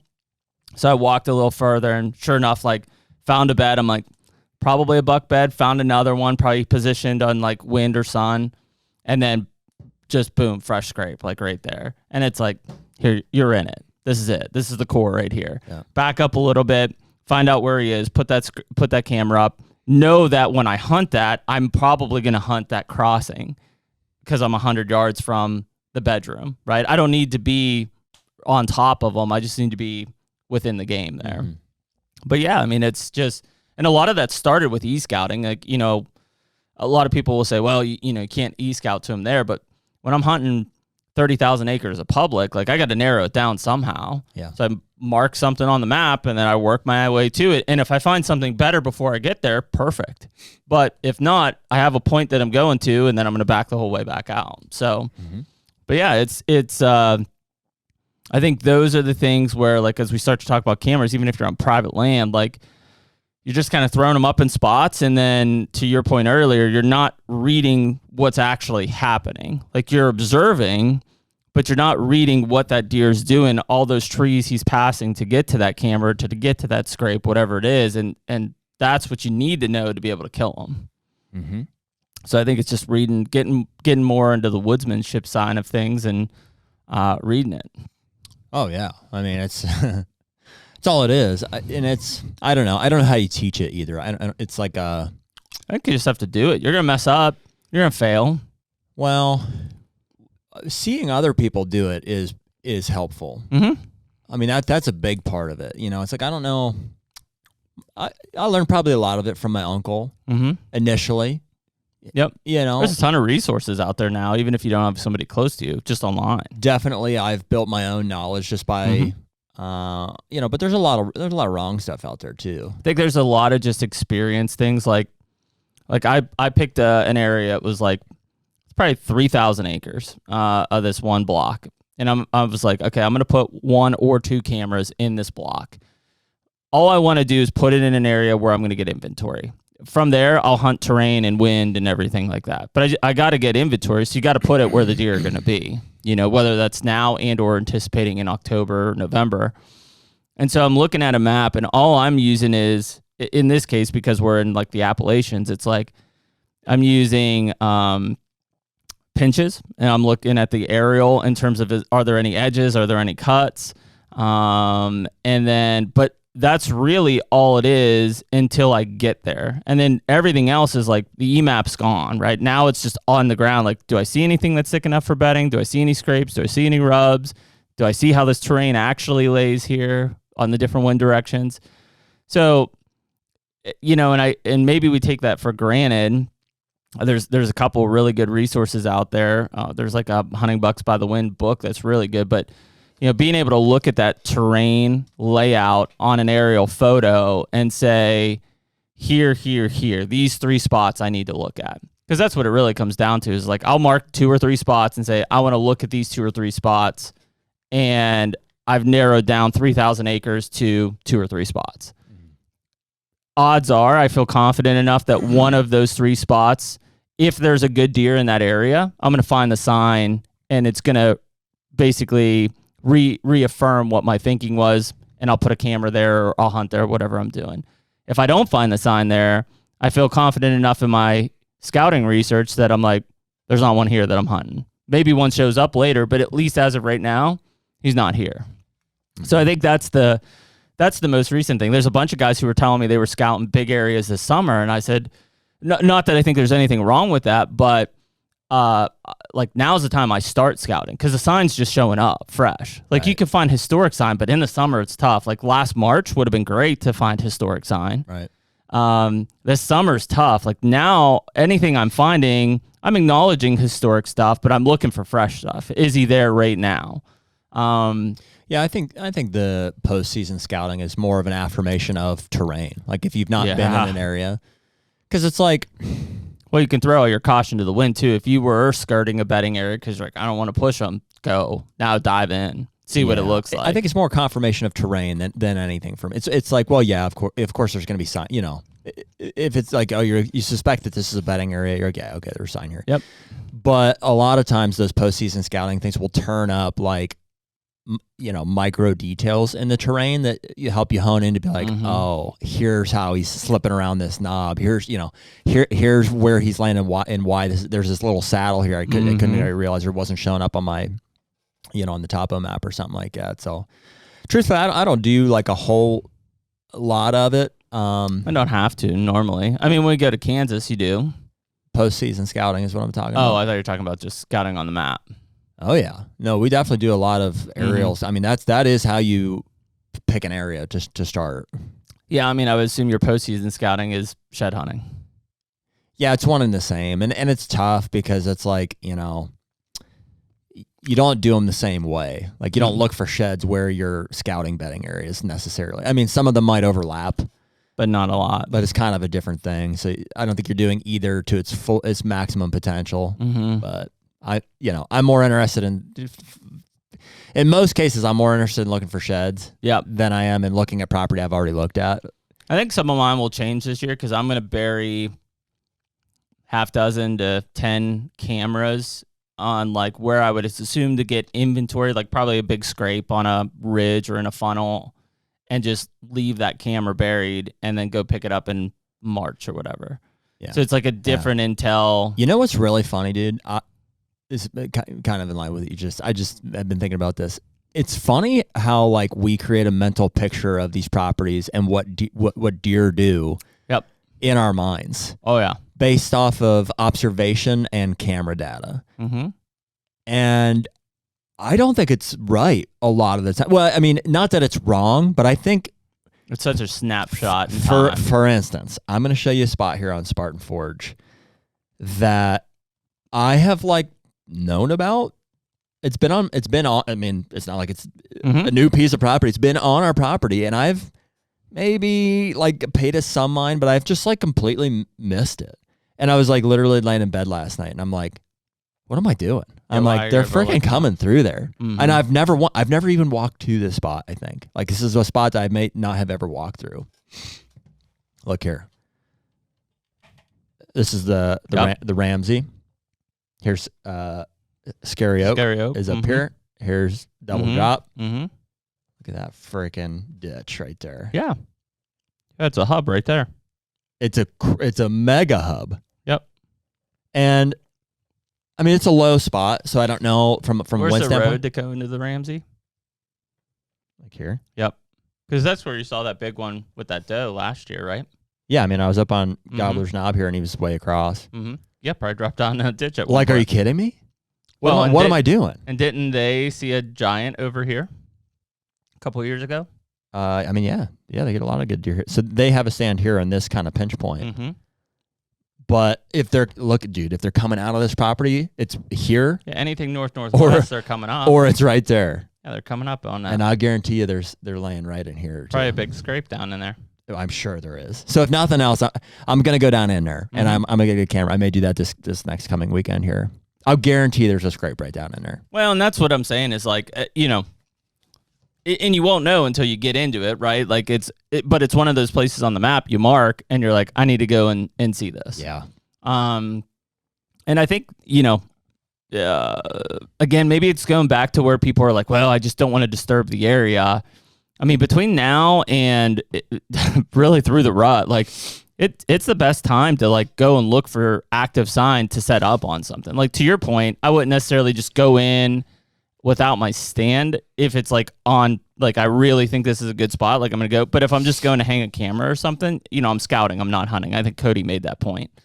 But yeah, I mean, I think it's just maybe I missaid that too. I mean, don't be afraid to just go scout without a stand. Like,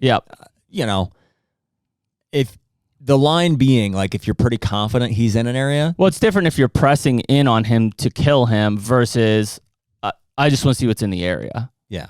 Like that's completely different. Like even when I was talking about like that public land stuff, like I have no idea if there's a buck even in there, any buck. Like I'm just looking purely at a map and just saying this would be a good spot. Now, once I get in there and I see all the sign, it's like, okay, there's at least a buck in here. I put a cell cam up and now it's like, okay, there's a mature buck. Like there's a process before you figure out like there's now something of maturity that I'm going to go after and hunt. Yep. I mean, dude, we could do a million different case studies, but like the one that's unfolding right now for me in Ohio is like a fairly good example of like, I knew there was a mature buck in an area that I wanted to hunt. I had pictures of him during the season last year, so I knew he at least fall ranged in there a bit, and I saw him a lot in velvet there this year. So I'm like, okay, he was there last year. He's confirmed to be there this year. I assume he will be there during the season. So what I did was I went and pulled the camera off the mineral because they've stopped hitting that. The beans have all but died off. And I just drove my truck around the entire perimeter of this big field. And you didn't see much. And I didn't see much. I was like, okay, maybe I'll be able to see. I was road scouting, basically. Is there a big rub or something? I'm looking for a big rub back in the woods, or I'm looking for a field edge scrape, and just didn't really find what I was looking for. So I defaulted to like a hub scrape, like kind of like the area that I just pointed to. I'm like, I know I got pictures of them here last year. I'm going to put it here and we'll see. 2-3 days later, last night, I got a picture of him there at 8:41 at night. So, okay, there we go. He's there. Within an hour of dark. Within an hour of dark, and I have a general direction that he's coming from. So there's it down pretty well. Pull the map back up. Okay, cool. Where could he be? You know, I've got it whittled down to like what I would say two or three spots. So now I have the decision of like, do I go and just scout all those beforehand and try to find, or do I pick the most likely option and scout it in and try to hunt it? Or do I try to find an observation stand to where I can watch all of them and the night before or something and see where he's coming from? Yeah, man, there's a lot of ways to skin the cat. It really helps to have eyes on him and or sign on the ground. The sign doesn't lie, man. That's one of the biggest things that people should take out of this is like people, you know, trails are trails and rubs are rubs and, you know, scrapes are scrapes. It's not like every one of those is a critical piece to you killing a deer, but like it's proof that deer were there. And if you can align it with information to know that, hey, there is a mature buck in this area and that looks like that's a big ass rub or that's a big track, or it makes sense that he would be bedding in this thing. And you can start to see everything through that lens of piecing it all together. The sign does not lie. Well, and that's where I think that's where the chess match kind of starts to backing up, because for instance, like I went in, I found some rubs at 1.5. I got to like 1.7, 1.8 miles, and I really started to find a bunch of rubs. Nothing like substantial, but enough where I'm like, okay, I'm looking at the terrain. I know I want to drop down over this hill to this bench. As I'm dropping to that hill on the bench, I find a big historic rub. So I'm like, okay, they're using this. As I drop down into that, I find more rubs. Boom, I find actual buck beds and a scrape. Like if I would have put that camera where I first saw the several rubs right there off of the main trail, basically, maybe I catch him, but it's going to be like, you know, here's the circle that he could be in. Now that I've pushed down even tighter, it's collapsing that down to narrow down where he's actually going to be. And I think that is the art of reading sign. Yep. So seeing sign is not reading sign. Seeing sign is seeing sign and acknowledging. Yeah. Reading sign is like, for instance, walking in and noting a field edge scrape. And, you know, so to read that accurately, there may be some guys out there who be like, scrape, I'm going to set up right here. Sure. I've done that in the past. Absolutely, me too. But then you understand, you know, hey, the likelihood of him hitting this during the daylight is really not good. This is a nighttime scrape. Purely because of a distance to bed. Nighttime scrape here, you know, and maybe I've observed some food source along the way that maybe he's coming out to or whatever. But so the application of that is to keep going, like exactly like you're saying. And then so get to the next piece of sign there. So maybe you're following the track or you're following the topography or the field line, you know. I thought Cody says it really well. You know, he's like, if you know where the deer's feeding and you know where the deer's bedding, like there's no reason that deer should be alive. Right. Yeah. You know. Yeah. It shouldn't. Yeah. You just have to know. You have to know where your boundaries are. I would say that most hunters are uber conservative and don't push in far enough, which is okay. You could absolutely kill that deer that way. Yeah. But from a being lethal standpoint, the closer you get to where he's coming from, the better the chance that you're going to kill him. I would agree with you, but I would say it's one of two things. They're either they're uber conservative and they're sitting on field edges, or they stumble in blindly. And I think that's how a lot of big bucks get killed. Not consistently. Yeah.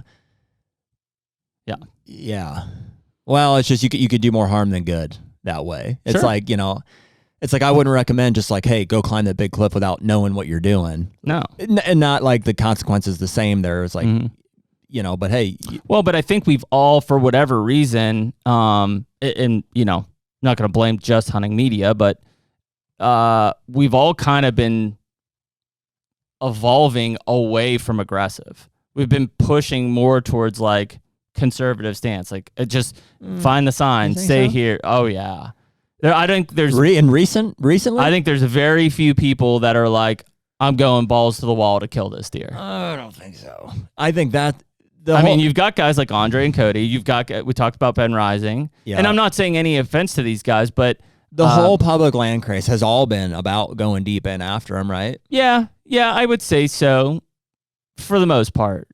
So, yeah, maybe it's more on the private side when you look at, Winky's not very aggressive. Higgins is not very aggressive. Yep. Well, there's an art to that, too. Lukoski's not very aggressive. They all kill giant bucks and get it done, but I would say theirs is time over aggressive. Well, time and control. If you have the ability to manipulate habitat and create scenarios and keep pressure off of deer, then you don't have to hunt as aggressively. It's just a matter of time at that point. Just a matter of time. Right. Which most guys don't have. Like, we don't have that. We don't have that luxury necessarily. Well, not even on our home farms. It's like, you don't have 30 days in a row to hunt Ohio. Well, I don't think it's as much time as it is manipulation of or control over the situation. I think that if a mature buck lives there and I think it's both. Those guys are hunting 90 plus days a year. They don't have to, though. They don't have to. Like, dude, Lukoski's calling a shot within a few days. And, like, he hunts because he wants to, but he's just burning other hunts and tags elsewhere. And then he's like, okay, time to go kill that one. And then he does it within, a few days than when he said he was going to. Yeah, I guess that would be one. Bill's not really hunting that way, though, right? No, but Bill has way fewer options. Yeah. He didn't have the... Is Don hunting? Don seems like he hunts very observation and then calculates on a move. I don't know exactly, but he does seem to hunt a lot. Yep. Looks like very much watch what's he doing, watch what he's doing, right conditions, make the move and at that point. That is the way to do it. I mean, if you... Yeah. Yeah, versus like... If you want to hunt, but you don't want to... It's not right. It's not the right time. It's the same thing I do. I'll burn hunts all the time. I'm like, I want to hunt, but So I'm just going to go sit somewhere where maybe I'll learn something. Yeah. Yeah, it's interesting because, depending on where I'm at, like if I'm here in Pennsylvania and I have that set up, I'm probably going to put the stand on my back with my bow. I'm going to have marks on a map and I'm going to go and hunt them, like scout hunt, basically. I'm going to go in. If I find fresh sign, I'm going to set up, even if I don't have a camera or know what deer's there yet, just because there's hot sign, there's a buck in there. Yeah, well, and the strategy probably is different in big woods because just there isn't the opportunity for observation as much. No. There's fewer areas where you can go. If I see that deer one time a season, it best be the one I'm releasing an arrow or I'm in trouble. Yeah, like the difference being in ag country, like in my Ohio farm, like on any given buck or property, I'm like, there's probably 4 stands I could get to on the perimeter to try to see into where this thing is at, where in big woods, a lot of times, just like, you can't see anything. You know what I mean? It doesn't exist. You might as well just go and scout. Your time's probably which is what I used to do. I mean, I used to just go and read sign, maybe move cameras around, and then wait for the conditions to be right. Because, that's the biggest thing I think I see is, like, I won't hunt a lot. I'll scout a lot. I won't, my hunts are very tied to weather. Period. Like my stand sits, I should say, not even just my hunts, my stand sits. Like if it's 85 degrees, I'll go scout. I'll go push into areas and scout areas, but I'm not going to probably sit in the stand and expect that deer to get out of bedding and walk a quarter mile through the big woods to me. Right. If the front's right or the time of the year's right, different thought process. Yeah, so it's definitely a different approach, I think, for anyone. And again, then you throw in like our out-of-state hunts. To your point, I don't think we're nearly as aggressive as we are in Illinois, but we're probably sitting on our hands until the weather changes, and then we go and hunt. Mm-hmm. And honestly, talking about Iowa? In Illinois. Yeah. I honestly don't think we have to be aggressive in Illinois because it's kind of like you're any stand that you're sitting, you're in a major highway corridor. Yeah. Yeah, and that some of those farms just set up like, you know, and that's why, you know, the joke is like, oh, the Midwest is easier to hunt. Like in certain areas, it is definitely are, just because there's once the crops come off and stuff, there's a fairly finite number of areas they could be, and if you have access and stuff, they're fairly easy to capitalize on. So observationally, you can see them, you can call at them. They are doing fairly similar things because there's just no other options. So it really is just a matter of timing, you know, and playing the weather right for those types of farms. Yep, I agree. HUNTR Podcast is brought to you by Pure Wildlife Blends. Yeah, buddy. We're doing a lot of food plots this year. It seems like the planning, the preparation, like the coordinating for getting everything, you know, in the ground, it's like it just never ends. Yeah, and I just got off an 18-hour bender where I'm on multiple farms getting everything ready. But this year, fortunately, we've got Pure Wildlife Blends, which is Jeff Sturgis. Who better to partner with for our food plot program than a guy who's got 30 years of experience, been on thousands of farms. I mean, the guy lives and breathes food plots. Yeah, and so the blends themselves are all handpicked by Jeff, and it's like, man, we've had a lot of conversations with him over the years, and he's been pretty influential in how we set up farms and stuff. And frankly, you know, the product, it's in the name, it's Pure Wildlife Blend. So a lot of these other seeds that you see that are blue and orange and all these things, it's because they're coated with lime and they're dyed, and it's marketing at the end of the day. Mm-hmm. So we have a lot of confidence in the seeds that Jeff has chose, and that's what we're going to be planting this year. And so right now, you can use code HUNTR10 for 10% off anything on the website. So if you're looking for switch, clover, brassica, or Jeff's favorite, layer in the rye. Layer in the rye. Yep. Check out purewildlifeblends.com. You want to talk about Kentucky? Yeah. Any closing thoughts on North Dakota since we? No. It was good time, good deer camp. Yeah, it was a great trip. It was fun. We'll do it again, I'm sure. Yeah. No. Yeah. It is disheartening though, and concerning. Like whether it's somebody from, you know, North Dakota Game and Fish or whatever, like I'd love to understand, like seems like red flags are flying up all over the place. Like there should be a strategy or something, or I don't know, concerns? Yeah, I don't know. Because they did it in the mule deer stuff, right? They cut the tags dramatically since we started hunting there because of winter kill and population and stuff like that. So like they're going to do the same with the whitetail? Like, what's the deal? Yeah, I don't know. Because right now it's just over-the-counter archery. For whitetails, yeah. Mm-hmm. I don't know if that's all of North Dakota, right? We're talking about western North Dakota. No. In terms of like... The numbers? Yeah, I don't know. I don't know. But yeah, no, let's talk about Kentucky. So Kentucky opened on 7th, I think. Yeah, I think it was September 7th. I had soccer games and cross country or something. So I ended up going the 8th. I drove down. There was a little bit of a cold front that came through on Friday into Saturday. So in fact, a pile of deer died. I know we saw, what's his name? Mark Peterson from the Buck Bourbon stuff killed like a 230 something. I don't know if it's officially scored, but a monster. I saw another 200 that was killed there opening week. So, I mean, a lot of deer died from that cold front for sure. So my strategy was kind of twofold. Like opening season, I'm sitting on green beans. I needed to mow clover plots. I needed to drill. I still hadn't drilled my fall plots because we've been so dry. Like there's just been no reason to. Mm-hmm. So I had work things that I wanted to do on the farm, and then I was just going to hunt mornings and evenings. All my cameras were transitioned already to regular SD cams. So I had no idea what was even out there besides the summer inventory I took. Mm-hmm. So there's one buck that I know that's out there that's 5 this year, barely a 10, basically a mainframe 9, heavy, probably high 30s, low 40. And I've got one cove of beans that I've planted that was brassicas last year, and he spent a lot of time in that cove. So I think we had a north wind on the first evening. And I knew it. Like I unloaded my tractor and was getting dressed and stuff. I was a little bit behind schedule, and I actually bumped like 2 does walking in that were already out in the beans feeding. But got in the stand, fairly clean after that. Wind was fine. Beans look great. We talked about that. Like they've kind of persisted the drought, caught those timely rains. They're 2-3 feet tall, producing pods. They're still real green. Super green. Yeah. Because I got them in late. Yeah. Like I think a week after you did, maybe. When did we plant those? I think I planted mine the end of the first week of June. Mm-hmm. That sounds right. Yeah, because I was right around there. Yeah, you were like Memorial Day, I think. Yeah, June 1st. Yep. Or something. So beans look good. I've got a cool strip of I think it's like 8 or 10 rows of corn with some screening that kind of cuts the middle of the field to push them. I was in a ladder stand. Mm-hmm. And it was more of an observation sit. Like I wasn't super aggressive because I didn't pull cards. I had no idea what the deer were doing.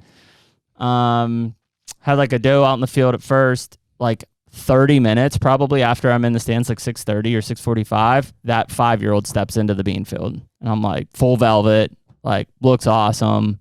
I'm just like, holy shit, there he is. This is the first velvet buck you've seen in Kentucky, or? While hunting? Yeah. Maybe. Because you haven't had a big ag food source like that. No, I mean, if anything, it would have been over acorns or corn pile. And I've hunted velvet deer, but I don't think I've ever seen them. We don't see a ton of deer. Like I said, we talked about the low deer density. We don't see a ton of deer behind our cabin even. It's they're there, but it's just. So was this on the new property? This is on the farm. Yeah, this is on the new farm, which I have I would say I've got 9-ish acres of beans standing. Wow, that's a ton of beans. Yep, and basically 3 fields. I've got about What'd you plant those at, by the way? 50, 100 pounds an acre? 85. 85, yeah. Yeah, 85 pounds per acre. Yeah. But that Tar River, which, in retrospect, I missed a couple spots, but it looks good. So I've got about a 3-acre field. I've got a 4-acre field and a 2-acre field of beans, all kind of just separated. Then I've got a 1-acre alfalfa, another 1-acre alfalfa, and then about a 2.5-acre alfalfa. And then I just added two small fall plots. So, and the alfalfa and clover in those fields is rough. The drought has taken its toll on that. And I hadn't mowed it yet because it's been so dry. So it was weedy and a lot of broadleaf. So you got 9 acres of good looking beans though. Solid, really solid. That's gonna be in my screening a big game changer for you. So I use that. What's Sturgis call it? I think is it deer fence? Deer fence, does that sound right? It's a screening mix from Pure Wildlife. Looks amazing, insane. I every field edge, every access point, I've got 10 to 14 foot thick wall type stuff. So yeah, looks awesome. So yeah, beans look good. I'm happy. Again, Stan. That buck comes in and just there's a natural water hole down there, which in retrospect is the spot to get into, but it's to what we just talked about, how aggressive do you push? When you kind of don't know what he's doing yet, if he's even there. You think he's coming to that water hole? Oh yeah, for sure. How far? And I was 100 yards from that water hole. Yeah. Yep. And so again, this first night, get in there, watch him. Probably 45 minutes before dark, I think three does and a fawn and 2 1-year-olds come into the field with him, and the does start working their way up the beans to me, and that for whatever reason now he's like, oh, we're all going this way. Mm-hmm. So he starts coming, and he's basically right on the edge of my screening. So he's at from the wood edge that I'm sitting in, he's 20 yards probably. Does come through. I'm losing light. You'll see it in the video if you've watched it. You could see GoPros losing light. Does come through at 32, 33, right in the window. Wow. And he's actually closer, paralleling them basically. And he's probably, I'd say I probably have 10 to 12 minutes of legal shooting light left. And he's probably 35 or 40 yards to my left, but with the tree cover and the screening, there's no shot. And all of a sudden he just starts like angling across the bean field. And I'm like, what the hell is he doing? Like everybody else just like right in front. And he kind of just angles up, and there's a spot that I kind of cut out in the middle of that screening and corn that I'm going to put a box blind in. Mm-hmm. And he cuts up. He ends up coming right through my shooting lane at like 52 or 53 yards. And I probably have 2 minutes of light left, but like the beans are covering them. You know, a lot of things just, I feel comfortable with that shot. I mean, I practice out the 70 all the time. It's too dark. It's too dark. Yeah. And I mean, he was comfortable. He's relaxed out in the field, just eating beans, but just too dark. Is it beans or is he over the hill a little more? Like you can't tell.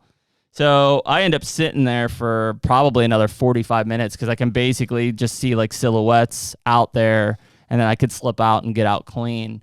But it was cool. I mean, his first night in there, and it's like, there he is. He's in here. He's working that.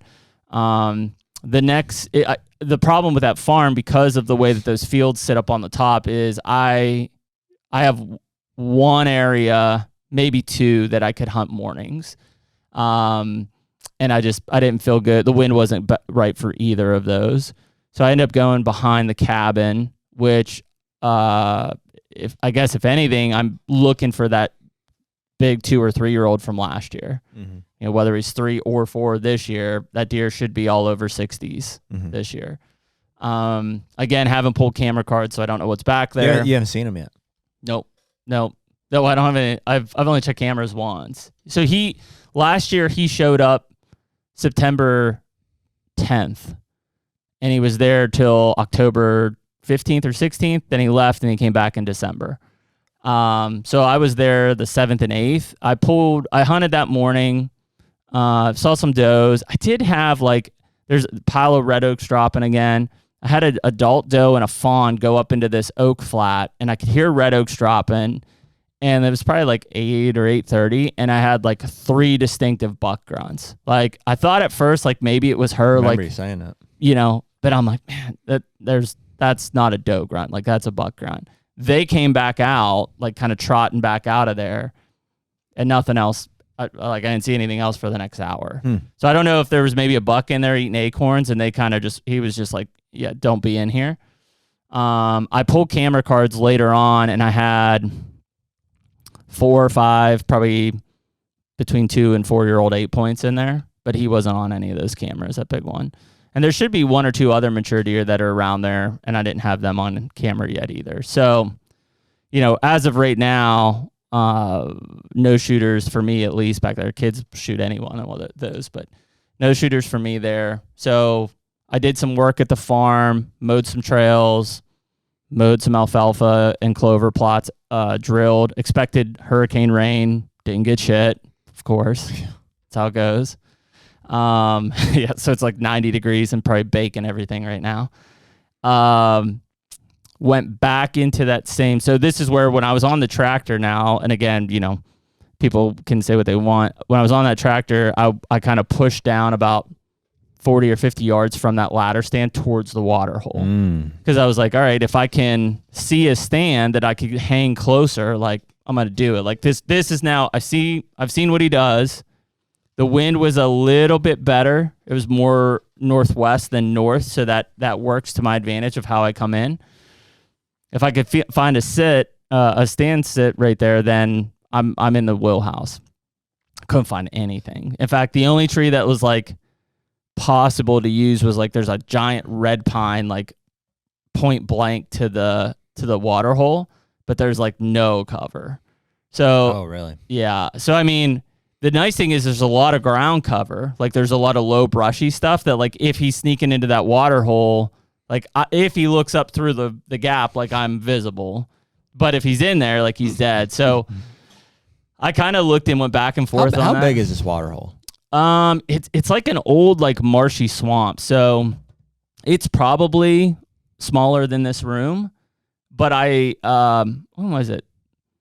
In the spring when I was doing my first mowing and stuff, I put the bucket in to like push some of the marshy stuff out of the way. And so I created a water hole that's probably a little bigger than this table. Okay. like that's just visibly open, and it's like And you're not running a camera on it? stagnant stuff. No, I haven't gone down anywhere near that thing, dude. right now.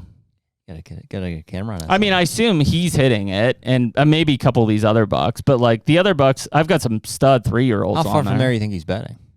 Close, really close. How close? It's like I don't know. That's the problem. Could be 150 yards and I'm fine. It could be 20 yards and he's right in it. You think he's betting right on it? It's thick.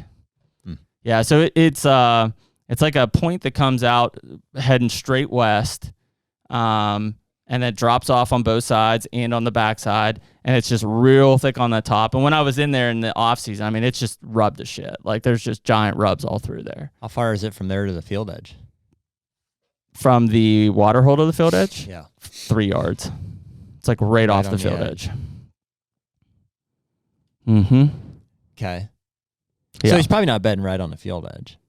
I don't know, man. I found subsequently not his bed, I don't think, but on the other bean field, there was a giant scrape and a giant buck bed like 2 yards off of the bean field. Because here's the other thing, which is cool about this farm, is nothing on this farm is visible from the road except for like the Johnson grass in the front of it. Mm-hmm. Like it's 275 acres that winds away from the road. Mm-hmm. So all of these fields just get you further and further away from anything human. Yeah. So like they're just really comfortable back there, and I'm hardly ever on it, so I think they are laying pretty close to these beans, into the water hole especially. I just don't know. Now, I think if we start to get rain and stuff, he's going to push back. There's some thicker areas back there. He probably won't be right on that water hole. Well, you think that water hole is pretty central to the whole deal there? I think they're definitely hitting it. I think they're coming like anything north or northwest. I think they're bedded probably like a third of the way down on that slope. I think they're coming up, wind in their favor. They're hitting that water hole and they're going right out to the green beans. On an east wind?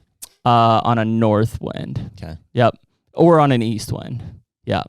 But on an east wind, I'm screwed because on an east wind, I'm blowing right into their wheelhouse. Mm. So it has to be north for me or west to get away with it. Mm-hmm. So anyways, conservative or not, I basically was like, nothing here that like seems foolproof for me. So I backed back out, and that evening I sat back in the same stand. The red cedar you're writing off completely, you think? It's a red pine. It's giant. Red pine? I think you could probably put one of those ladder stands that has like the cloth around it. But I mean, dude, you're wide open. There's no branches for 60 feet. And what's all the other like trees there? Just small. They're all back too far. So like it's basically brushy till you get to the hillside. Interesting. Mm-hmm. So there's nothing. I'm sure only had a saddle. You couldn't even saddle in there. You almost need a ground blind or something, which I don't like at all. Yeah. I mean, it would maybe get it done. So I sat back in the same stand. Saw, I don't know, 7 or 8 does and a 1-year-old that I had seen the night before. They just worked through the field, tearing up beans, tearing up corn. No mature bucks. Nothing else came out. So that was it. That was kind of it. So he's in there. I have, I don't know, 6 SD cameras up now on mainly scrapes that I kicked in, or scrapes that are already working. So I'll pull those cards at some point, but I'll be interested this year. You talk about food and building. Like first of all, a lot of red oaks again. Acorns are piled up, but man, since I've had this farm, I've not really. There's 2 deer that I've been surprised by, and I've only got 2 pictures of each of them, and that's usually a really good like 50s plus quality buck in the rut. But other than that, every deer that I see is just a home body. Like it's the same deer. Mm-hmm. No new deer. Those deer don't leave. Like they're just there, which is cool. Like it seems like I'm able to get them through year to year. I did lose what I thought would have been my number 1 target from last year. He was a 4-year-old. If he made it this year, he would have been like high 50s, low 60s probably. And I assume he got shot because I haven't seen him, and he was a homebody. So I assume he got shot as a 4-year-old last year. Well, how late did you see him? Just November. Yeah. Yep. Hard to know. Yep. It is hard. It is hard to know. Yeah. I mean, maybe you got to think I'm also bumping up to national forests of hundreds of acres. I don't know, man. Too. There are there's a deer on my place too. That triple brow buck that the Amish found a shed off of him, and I know exactly where he should be, and I haven't seen him yet. You usually get him in the summer. Yeah. Yeah. Usually about August. And I haven't seen him. Yeah, I haven't either. Now the cool thing is I think he's there. I think he's alive. I've got one piece of the property that extends to a road to my east. It's my only east access. Everything else is basically southern access. And so I haven't been over there since I bought the property because it kind of just is an outlier. And frankly, the surveys are all so screwy in that state. Like, I don't even know if I really own it, but according to everybody and the neighbors, they say I do. So good enough for me. We'll take it. So I went in, there's a little field off of the road. I cut in, it's just basically an oak flat. Neighbors got a pond there, which I'm sure with this drought, they're probably crushing. Got in there, found a lot of historic rubs, found a new scrape. So I put a regular camera on that I'll check at some point. Possibly those could be different deer than I'm seeing on the main farm. It's there's a big ravine and stuff away from all the other food and everything. Maybe he's over there. I don't know. But that's one deer I'm missing. And then there's, the deer that I saw last year twice during the rut was like a mid to high 50s 9-point. That deer will be a mega this year, but I don't know. Like it's crazy. It's the second year of that farm. It's the most food I've ever had on that farm for sure. Those beans look good. They're going to put on a lot of pods. They are crushing them, but if it's the deer that I have, I've got that buck that I saw is basically my target. The other ones were all 3 that I probably want to see to get through. And I've got some really good ones that are 3, but yeah, it's just kind of weird not to see new deer filter into. That's a 275 acre farm, and maybe they are, and I don't know, just aren't seeing them, or they're not on camera or whatever. Yep, or haven't done it yet. Yeah, maybe now. Yeah, I mean, it's freaking September 17th. So last year, that most of that farm was 19th. Was corn and some brassicas, and they didn't touch that corn hardly at all. Like it just, I don't know, it just didn't get cold. They ate some of it, but like there was a ton of corn standing in March of last year. Interesting. So it'll be interesting to see what just beans instead of corn does. Plus these alfalfa plots should, if we get some rain here, really blow up. They like those beans, dude. That's one of the staples like on our farm that I would say has made the biggest difference is just having a central grain food source. Yeah, and I mean I'm in cattle country and mountain ground. Like everybody's just putting corn out. Right? They're just baiting. And I mean, I'm sure that's drawn and deer, and I mean there are big deer in that county, but nobody's probably doing food plots to the level that I have in the immediate like mile or 2 area. For sure, nobody's got that kind of crops up and are going to leave them standing. So I don't know. I mean, I'm up. It's one of those things where it's like we talked about it earlier. It's like, well, do you kill the killable deer? It's like that deer is fairly killable. Like I saw him. Actually crossed my trespasser camera last night, right in the front of the farm. And so he's there. He's moving through. He's working that area. He's a homebody. I saw him. He was there every week last year. But like, does something else show into there with all that food? And you would think so, but I don't know. I'd go kill him and let's go to Iowa. Yeah, probably. With the number of tags you got in your pocket this year, I think, yeah. That's why. Yeah, and I mean, I just haven't had another chance to get that. That was the 7th, right? We're talking about, this is the 20-something. Yeah, I just haven't a chance, but it's like 85 to 90 degrees every day and dry down there too. I mean, I'm sure he's still moving. He's probably hitting that water hole, but I just haven't had time to get down there and make another approach on him. The HUNTR Podcast is brought to you by Quest Hunt Co. Man, it seems like as technology and social media and stuff just gets incorporated into our daily lives in the deer season more and more, it's like we're always looking for ways to just dial it back, spend more quality time with deer hunters, and really make deer hunting and deer camps great again. Yeah, and I mean, we've all been part of that annual buck pull, whether it's at your camp or the local fire department, and we're trying to bring that feeling back with Quest Hunt Co. to be able to compete against other people in your state, but also be part of a national competition. You can sign up in as many states as you want to enter deer that at the end are going to get scored, and you have an opportunity to win some big prizes. And there's an in-person banquet in February that Jeremy and I are going to be at where those prizes are going to get held out. I think we're going to do some sort of whatever, live podcast or speaking. We'll figure that out. But just looking forward to spending time with people who sign up for the tournament. Yeah, so you can go to Quest Hunt Co. and sign up. Use the code HUNTR15 at checkout. They'll save you a little bit of money, and then hopefully we'll be able to see you in Missouri in February of 25 at the annual convention. To make this season a quest. Anyways, that's Kentucky. Let's talk about Ohio, because that's where we're going into here. Checking the weather here as you're bringing it up. I have an insane amount of deer in Ohio. So we've kind of learned recently here, the local company that owns some property and is they're chipping properties. So if anybody is not familiar with chipping properties, it's essentially they're cutting out any marketable timber, and then anything that's left, they are chipping it for paper to the dirt. So one of my neighbors to my immediate east just had basically an 80-acre area chipped to the dirt.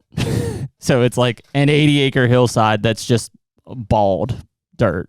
Wow, that's crazy. It's the craziest thing I've seen. Like I didn't know what the hell was happening. I called my neighbors and I was like, hey, it was like, what's happening over there? And like, oh, they're chipping it. I was like, how much? They're like, I think that's an 80-acre parcel. I'm like, to the ground. I mean, there's not a tree left on it. Is that a fairly routine practice down there? It sounds like, I didn't know it was. I talked to Madison. He said, yeah, it absolutely is. So now, that I think pushed a pile of deer over to me, because it's sure 400, 500 yards away.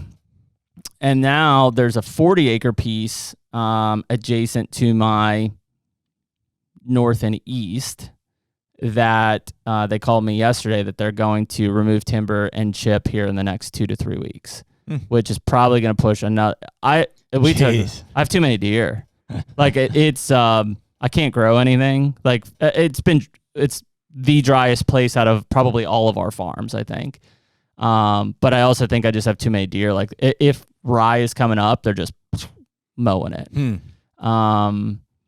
So I don't know. I've got the nice thing is I've got 5 probably mature deer on camera, like 5 5-year-olds on camera already, and I've got like I don't know 15 3 and 4-year-olds probably. Wow. I mean, it's an insane amount of deer for the summertime. I do think that the amount of browse that I have from the timber cut last year has changed that farm 100%. The amount of cover, the amount of browse, that's probably what's saving me here in this drought is like we had a fairly wet spring, so that stuff probably did pretty well. But just the sheer amount of, and again, we talked about this, like I assume does as well, but I'm just looking at unique bucks. Like I think I pulled, because it's all SD cards, I pulled 8 cards the other day, 2 weeks ago. Yeah, 2 weeks ago. And I think I had 37 bucks over 2 years old on camera on 230 different acres. bucks. 37 different bucks over 2. That's a lot. It's insane. It's way too many. I don't even know what's going to happen down there. Yeah. So I feel like this opening week is probably going to be a good opportunity because they're just starting to like get those testosterones. Because I think at some point my worry is some of these bigger like mature deer that aren't as high scoring are going to push these 3-year-olds that are like studs. And I don't want them to push them out. So I've got 3 for sure that I would probably shoot, and then probably a pile more that the dads and kids would shoot. So yeah, I'm gonna plan on getting down there. Sounds like a lot of work. Like a lot of deer that need shot. Well, we were just talking about it. It's like, so obviously, thanks to Tonk, right? Mike Tonkovich, like I got $15 doe tags. Everybody's got doe tags. Yeah. But I can still only kill 2 does in that county if I kill a buck, right? 3 total deer. You had a cooler down there too? Yeah, remember I've got that like cinder block thing with the air conditioner in it. Works pretty good. Awesome. So yeah, how many deer can you put in there? 7 or 8. Oh yeah. Yeah. So I can stack them, and I've got gambrels to hang and stuff and cut. But, so yeah, I assume I'm going to take, it's almost like I have too many bucks though. Like I'm going to take does off of it. But there's just a pile of bucks on there as well. And then it's also like the ones who are very vulnerable are like the stud 3-year-olds because they're just doing what 3-year-olds do. Well, you probably need to bring some people in to kill some of them. Honestly, maybe. Yeah. Yeah, I mean, that is the bummer in Ohio. Like, not that I wish we had more buck tags, but like there are times where I'm like, oh, I wish I could take that buck out and also still not burn my tag on it, Well, and the hard part is like, and again, we've talked about this with like the personal farms and permission, like people coming on and hunting is like, at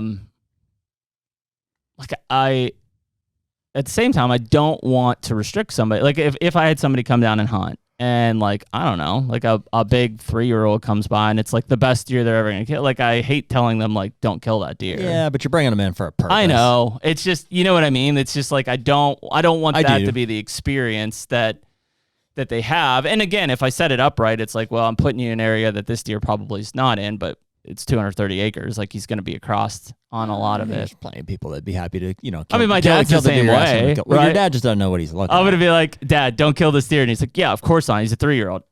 Whack. Like as soon as he comes through. And do I blame him? It's the biggest deer of his life, probably. Yeah. No. And I don't care. Same with the kids. Like I'm not going to, if one of those giant 3-year-olds come through, I'm not going to call the kids. Your dad and the kids are not like who I'm saying. I'm just saying like, bringing, I'm sure you like take Andrew Rigger down there. So somebody who doesn't have an Ohio tag normally that is happy to kill a mature buck for the purpose of you. Yeah. It's and then again, is this a long-term thing? Like because of what they just cut, like, am I going to see this kind of thing every year? I'll bet you next year they're going to be on that property they chipped. Yeah. Cause it should start to get thicker and have a ton of browse and stuff. Yeah. Which maybe then helps me be able to produce food and you'd think. But it's a really weird situation this year, and it just a massive drought. I talked to a pile of guys. Well, my neighbor was like, whatever. He's like, I'm watching 30 plus deer hit that pond every night, and I'm like, because I asked him, I was like, hey, I have any water holes on your place? None, but I just ordered those mixing, those concrete mixing things. I'd go get one of those on there pretty quick. I'm gonna put 3 of them on there. Yeah. Yeah, at least 3. So, it's a really, I didn't anticipate this. Like I thought as things change over the next couple of years, that browse really starts to pick up from the cut. Like I'd start to really saturate deer, but I mean, I'm brimmed at this point, mainly because of the activity around me. And I'm sure some of those properties were the same way. Like when they were cutting on my place, they probably pushed all those deer out. But yeah, it could be an exciting opening week. It's probably just going to be me, though, because the kids will be in school. My dad's going to work. So opening week, I'll probably target one of the 3 big ones that I'm hunting. And then, frankly, I hope I shoot something because then I can kind of just help focus, like eliminate the rest with them. Yeah. And shoot does. Shoot the hell out of does. Yeah. That's how I feel at home, too. It's like, I don't want to wish the season away, but like there's so many other, not so many other, but all of our other guys have tags. And I'm like, I would love to just go in and kill one if as efficiently as possible. And then like, it's not like my season's over there. It's like, I'm going to keep, going and hunting with those different guys and putting them on deer. And, and then we've got Illinois, 2 tags in Illinois and Iowa too. So crank that one out and.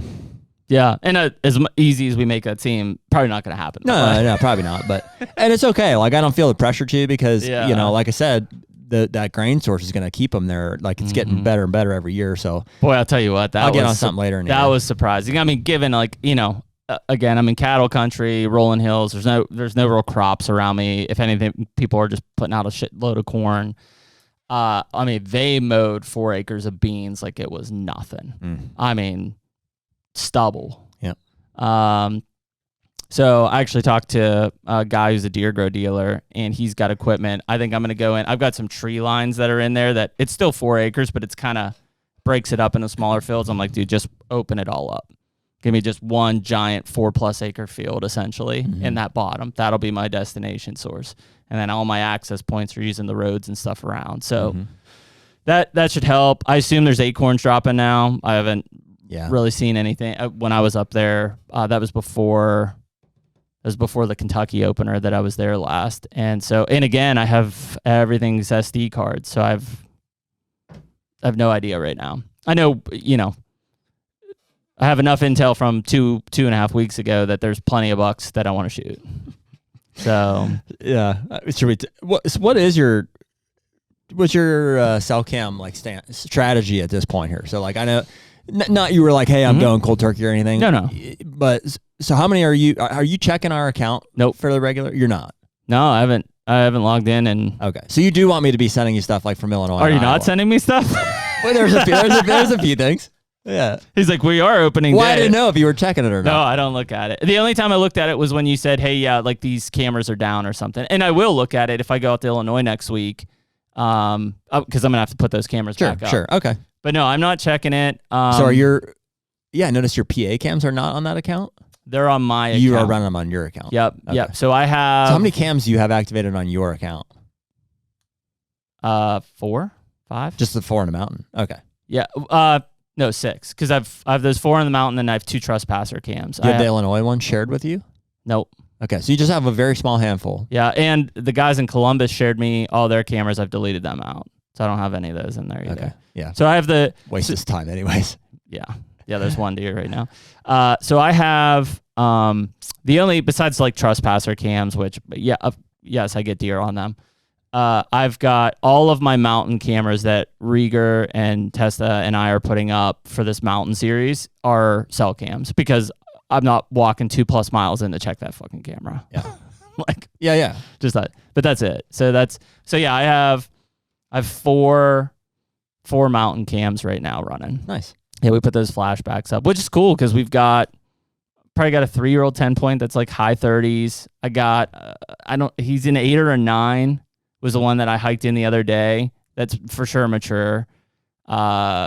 They've got, in fact, they just posted a video on some of their targets. They've got a really big one that I have 2 cameras on that same property. I haven't seen them yet. So yeah, it's cool to see those, but that's it. So my strategy is I'm pulling cards. And dude, I've only done Ohio once and it was so fun. Yep. Like I came back with a handful of cards and I'm like, I know. It's like having Chipotle in the backseat. It's like, I can't get home. Yeah. I got to eat it here. Well, I did check a few, like I've got the little HME like viewer or whatever. Yep. So I did get in there and I'm like, yep. They're in there. Yep. So now I'm just pulling cards. Okay. All right. So the farms that I'm pulling cards, I'll take that back. I do have, I've got 2 stealth cams at the house too on the food plots and stuff. But all of the Kentucky properties and the Ohio property are SD cards. And Illinois and Iowa. Well, I don't have anything in Illinois and Iowa. Right. Well, we have cameras there, but you don't have that account pulled up. All right. So how's this going to go? What do you mean? Like, what do you? I mean, you obviously want me to share. Everything. And you have and I obviously I'm going to. Mm-hmm. Okay. I didn't realize you were depending on me for that. I thought you were kind of checking them. Yeah, no, that's why when you send it to me, I'm like, cool. Okay. Yeah, because I haven't seen them yet. All right, that helps. Yeah, I mean, I'm not like I have access to the data. So just for our listeners, in contrast, I counted the other day. I'm running 48. Mm-hmm. We flip flopped. You had more last year, but what was it last year? Nick's on here. I was running 57 or something. Yeah. That's a lot of cameras. It's a lot of cameras, and so we got a lot of those new flashbacks. I kept seeing it pop up. It's like your new stealth plan is active. Your new stuff was like, holy shit, how many is he activating today? This is a lot. There's a lot. So dude, those new flashbacks, I'm seriously impressed with those. They are awesome. So like you said, it's not the flashback of old where it's like a second long flash. It's like a millisecond. Yeah, it's LED. And I was a little worried that they were going to see it and be boogered by it, but I've had one buck, that one that I put 2 miles back in there. I got him walking because I put it up high I had a lone wolf stick, so I set it up high. Had him walking under it, and it was a 2 flash burst or whatever, and he definitely boogered because he wasn't in the second one. Okay. And he hasn't been back yet. That was a day ago. But he didn't like it for sure. Interesting. So it'll be interesting to see. But the other deer, like not phased at all. Like I've got two bucks fighting and one crushing a scrape on public, and like they didn't even look at the camera. Most of mine don't seem phased at all. Yeah. So that's the only one that I think, and you know, my style, I'm in his bedroom. So it's like you just lay down in bed and somebody's like, ka-ching. Right. So, yeah. So I don't think he probably doesn't like that. I might be a little bit too tight into where he's at, but yeah, all the other bucks have been unfazed, perfectly fine. The nighttime photos are like, off the charts, unbelievable, full color. And the cool thing, I mean, they reach out there. They do. Like I've had some bucks like cruising at like probably 35 or 40 yards. I'm like, yep, I know which buck that is. Yeah. Yeah, and I've got a lot of the solar panels.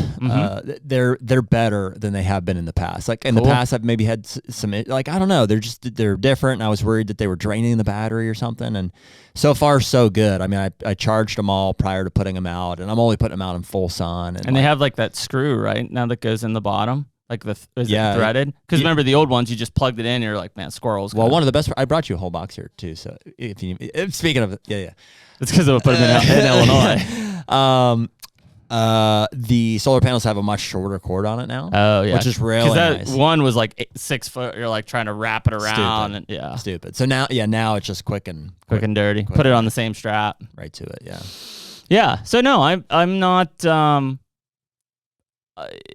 I will say that probably for the first 2 weeks, I had some pretty major anxiety of like not knowing. Because like, well, you know, the moment we hit September 1st, I'm like, I'm in it. Like, let's go. And it's like, there are no pictures coming in. Like now I got to get to the farm to check these cameras, which is the downfall of the SD stuff. I'm at the point now where I feel that anxiety's been suppressed a bit. As long as I can get to the camera and check it and be like, yep, that's a shooter. He's here. Then I feel like I can kind of block out the pictures and just like look to see where he's at and hunt him, which is what I wanted. So we'll see. Cool. Are you gonna at some point tap into those Illinois and Iowa cameras? No, you're not going to. Okay. Okay. Well, that helps me understand my role. I mean, all I need to know is like when we're going out to, you're like delete. Delete.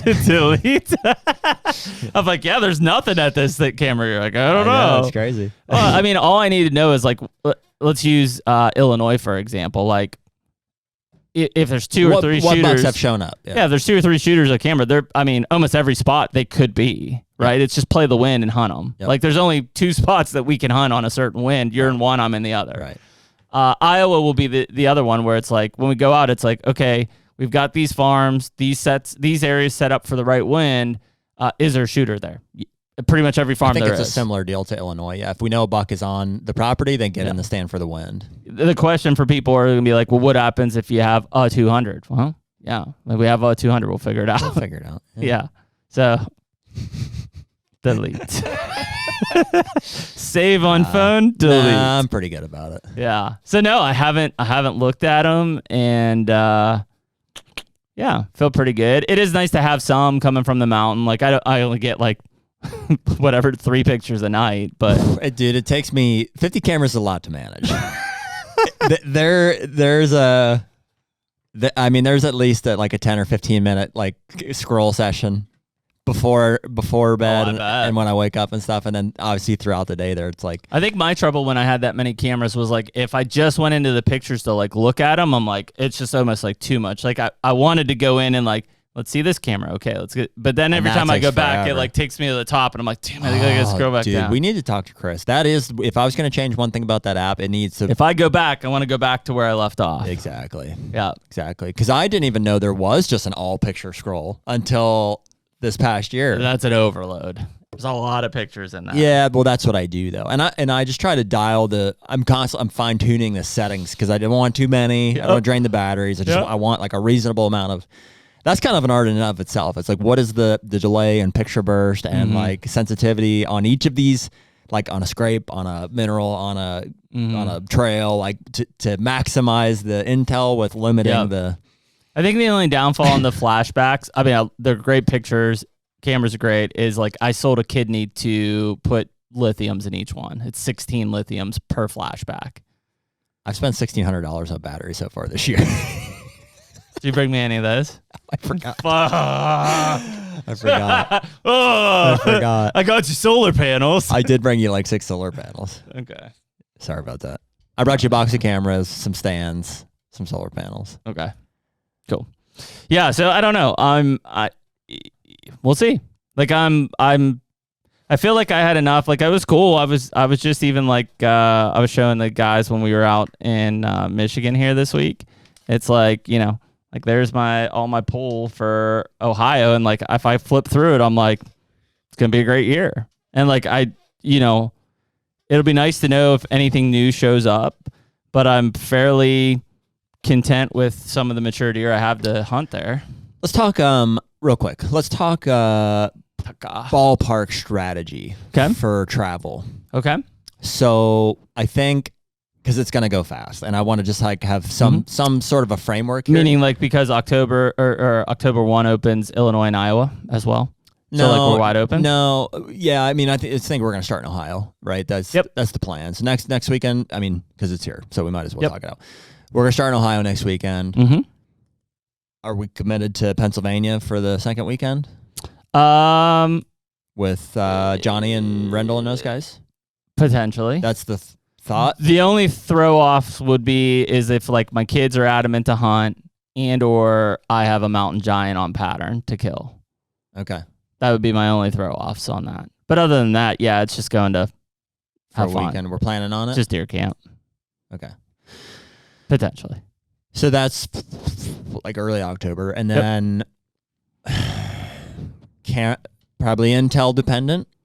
Would we plan a trip to Illinois mid-October? Yeah, I would say somewhere between the 12th and like 17th.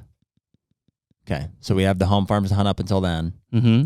12th to 17th, maybe. Yeah, maybe. I think the 11th, 12th, and 13th, I'll be in Kentucky hunting with the kids. I think that's like youth season for them. That's like the last so like 14, 15, 16, something. Yeah, so that's like the last home front type thing that I have planned. Okay. Then I think we come back. Uh-huh. And then I think we go to Iowa. Before Halloween? Sometime around the 25th, weather dependent. Mm-hmm. And we go for 3-4 days. Yep. I agree. And then we come back. I got to be back for my mom's birthday. Vicky. Yeah. Vic Ed. Come on, Vic. And then... yeah, that makes sense. I got to come back for Halloween. Be a dad for trick-or-treating. Yep. And then...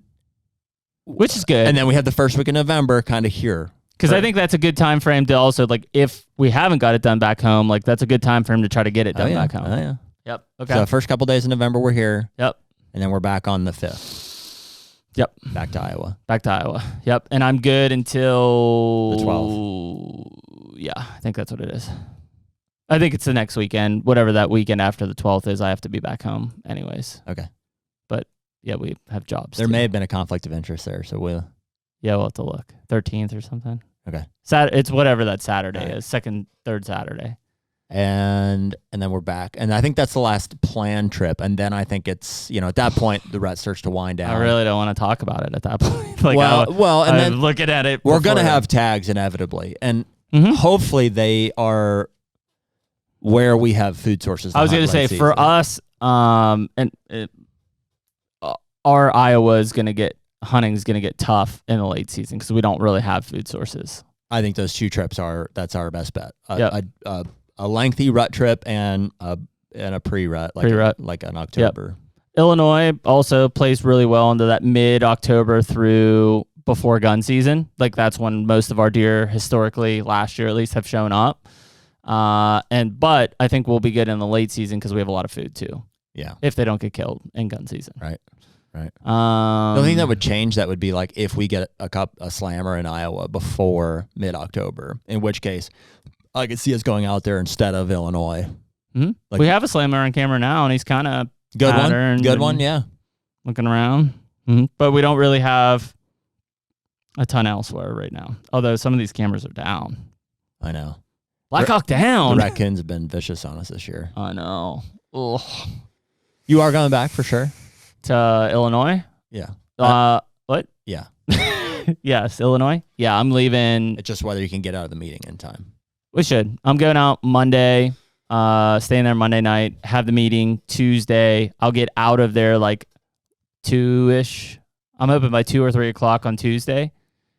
Drive till the farm. I'll get there for 6, which gives me an hour to kind of run around and like just get cameras set back. That's all I need to do, right? Set cameras up. Yeah.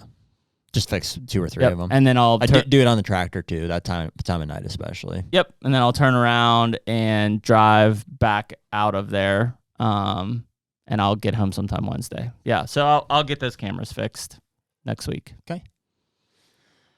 Well, that's about it. Dude. That's the plan. It's upon us. It's just very much like a waiting, watching, like this weather's, going to be interesting this coming week. And I'll emphasize for people listening to this because they're, if you're listening to this, it's the 26th, so Ohio opens 28th, a few days later, all the October 1st openers, Pennsylvania opens up the next weekend.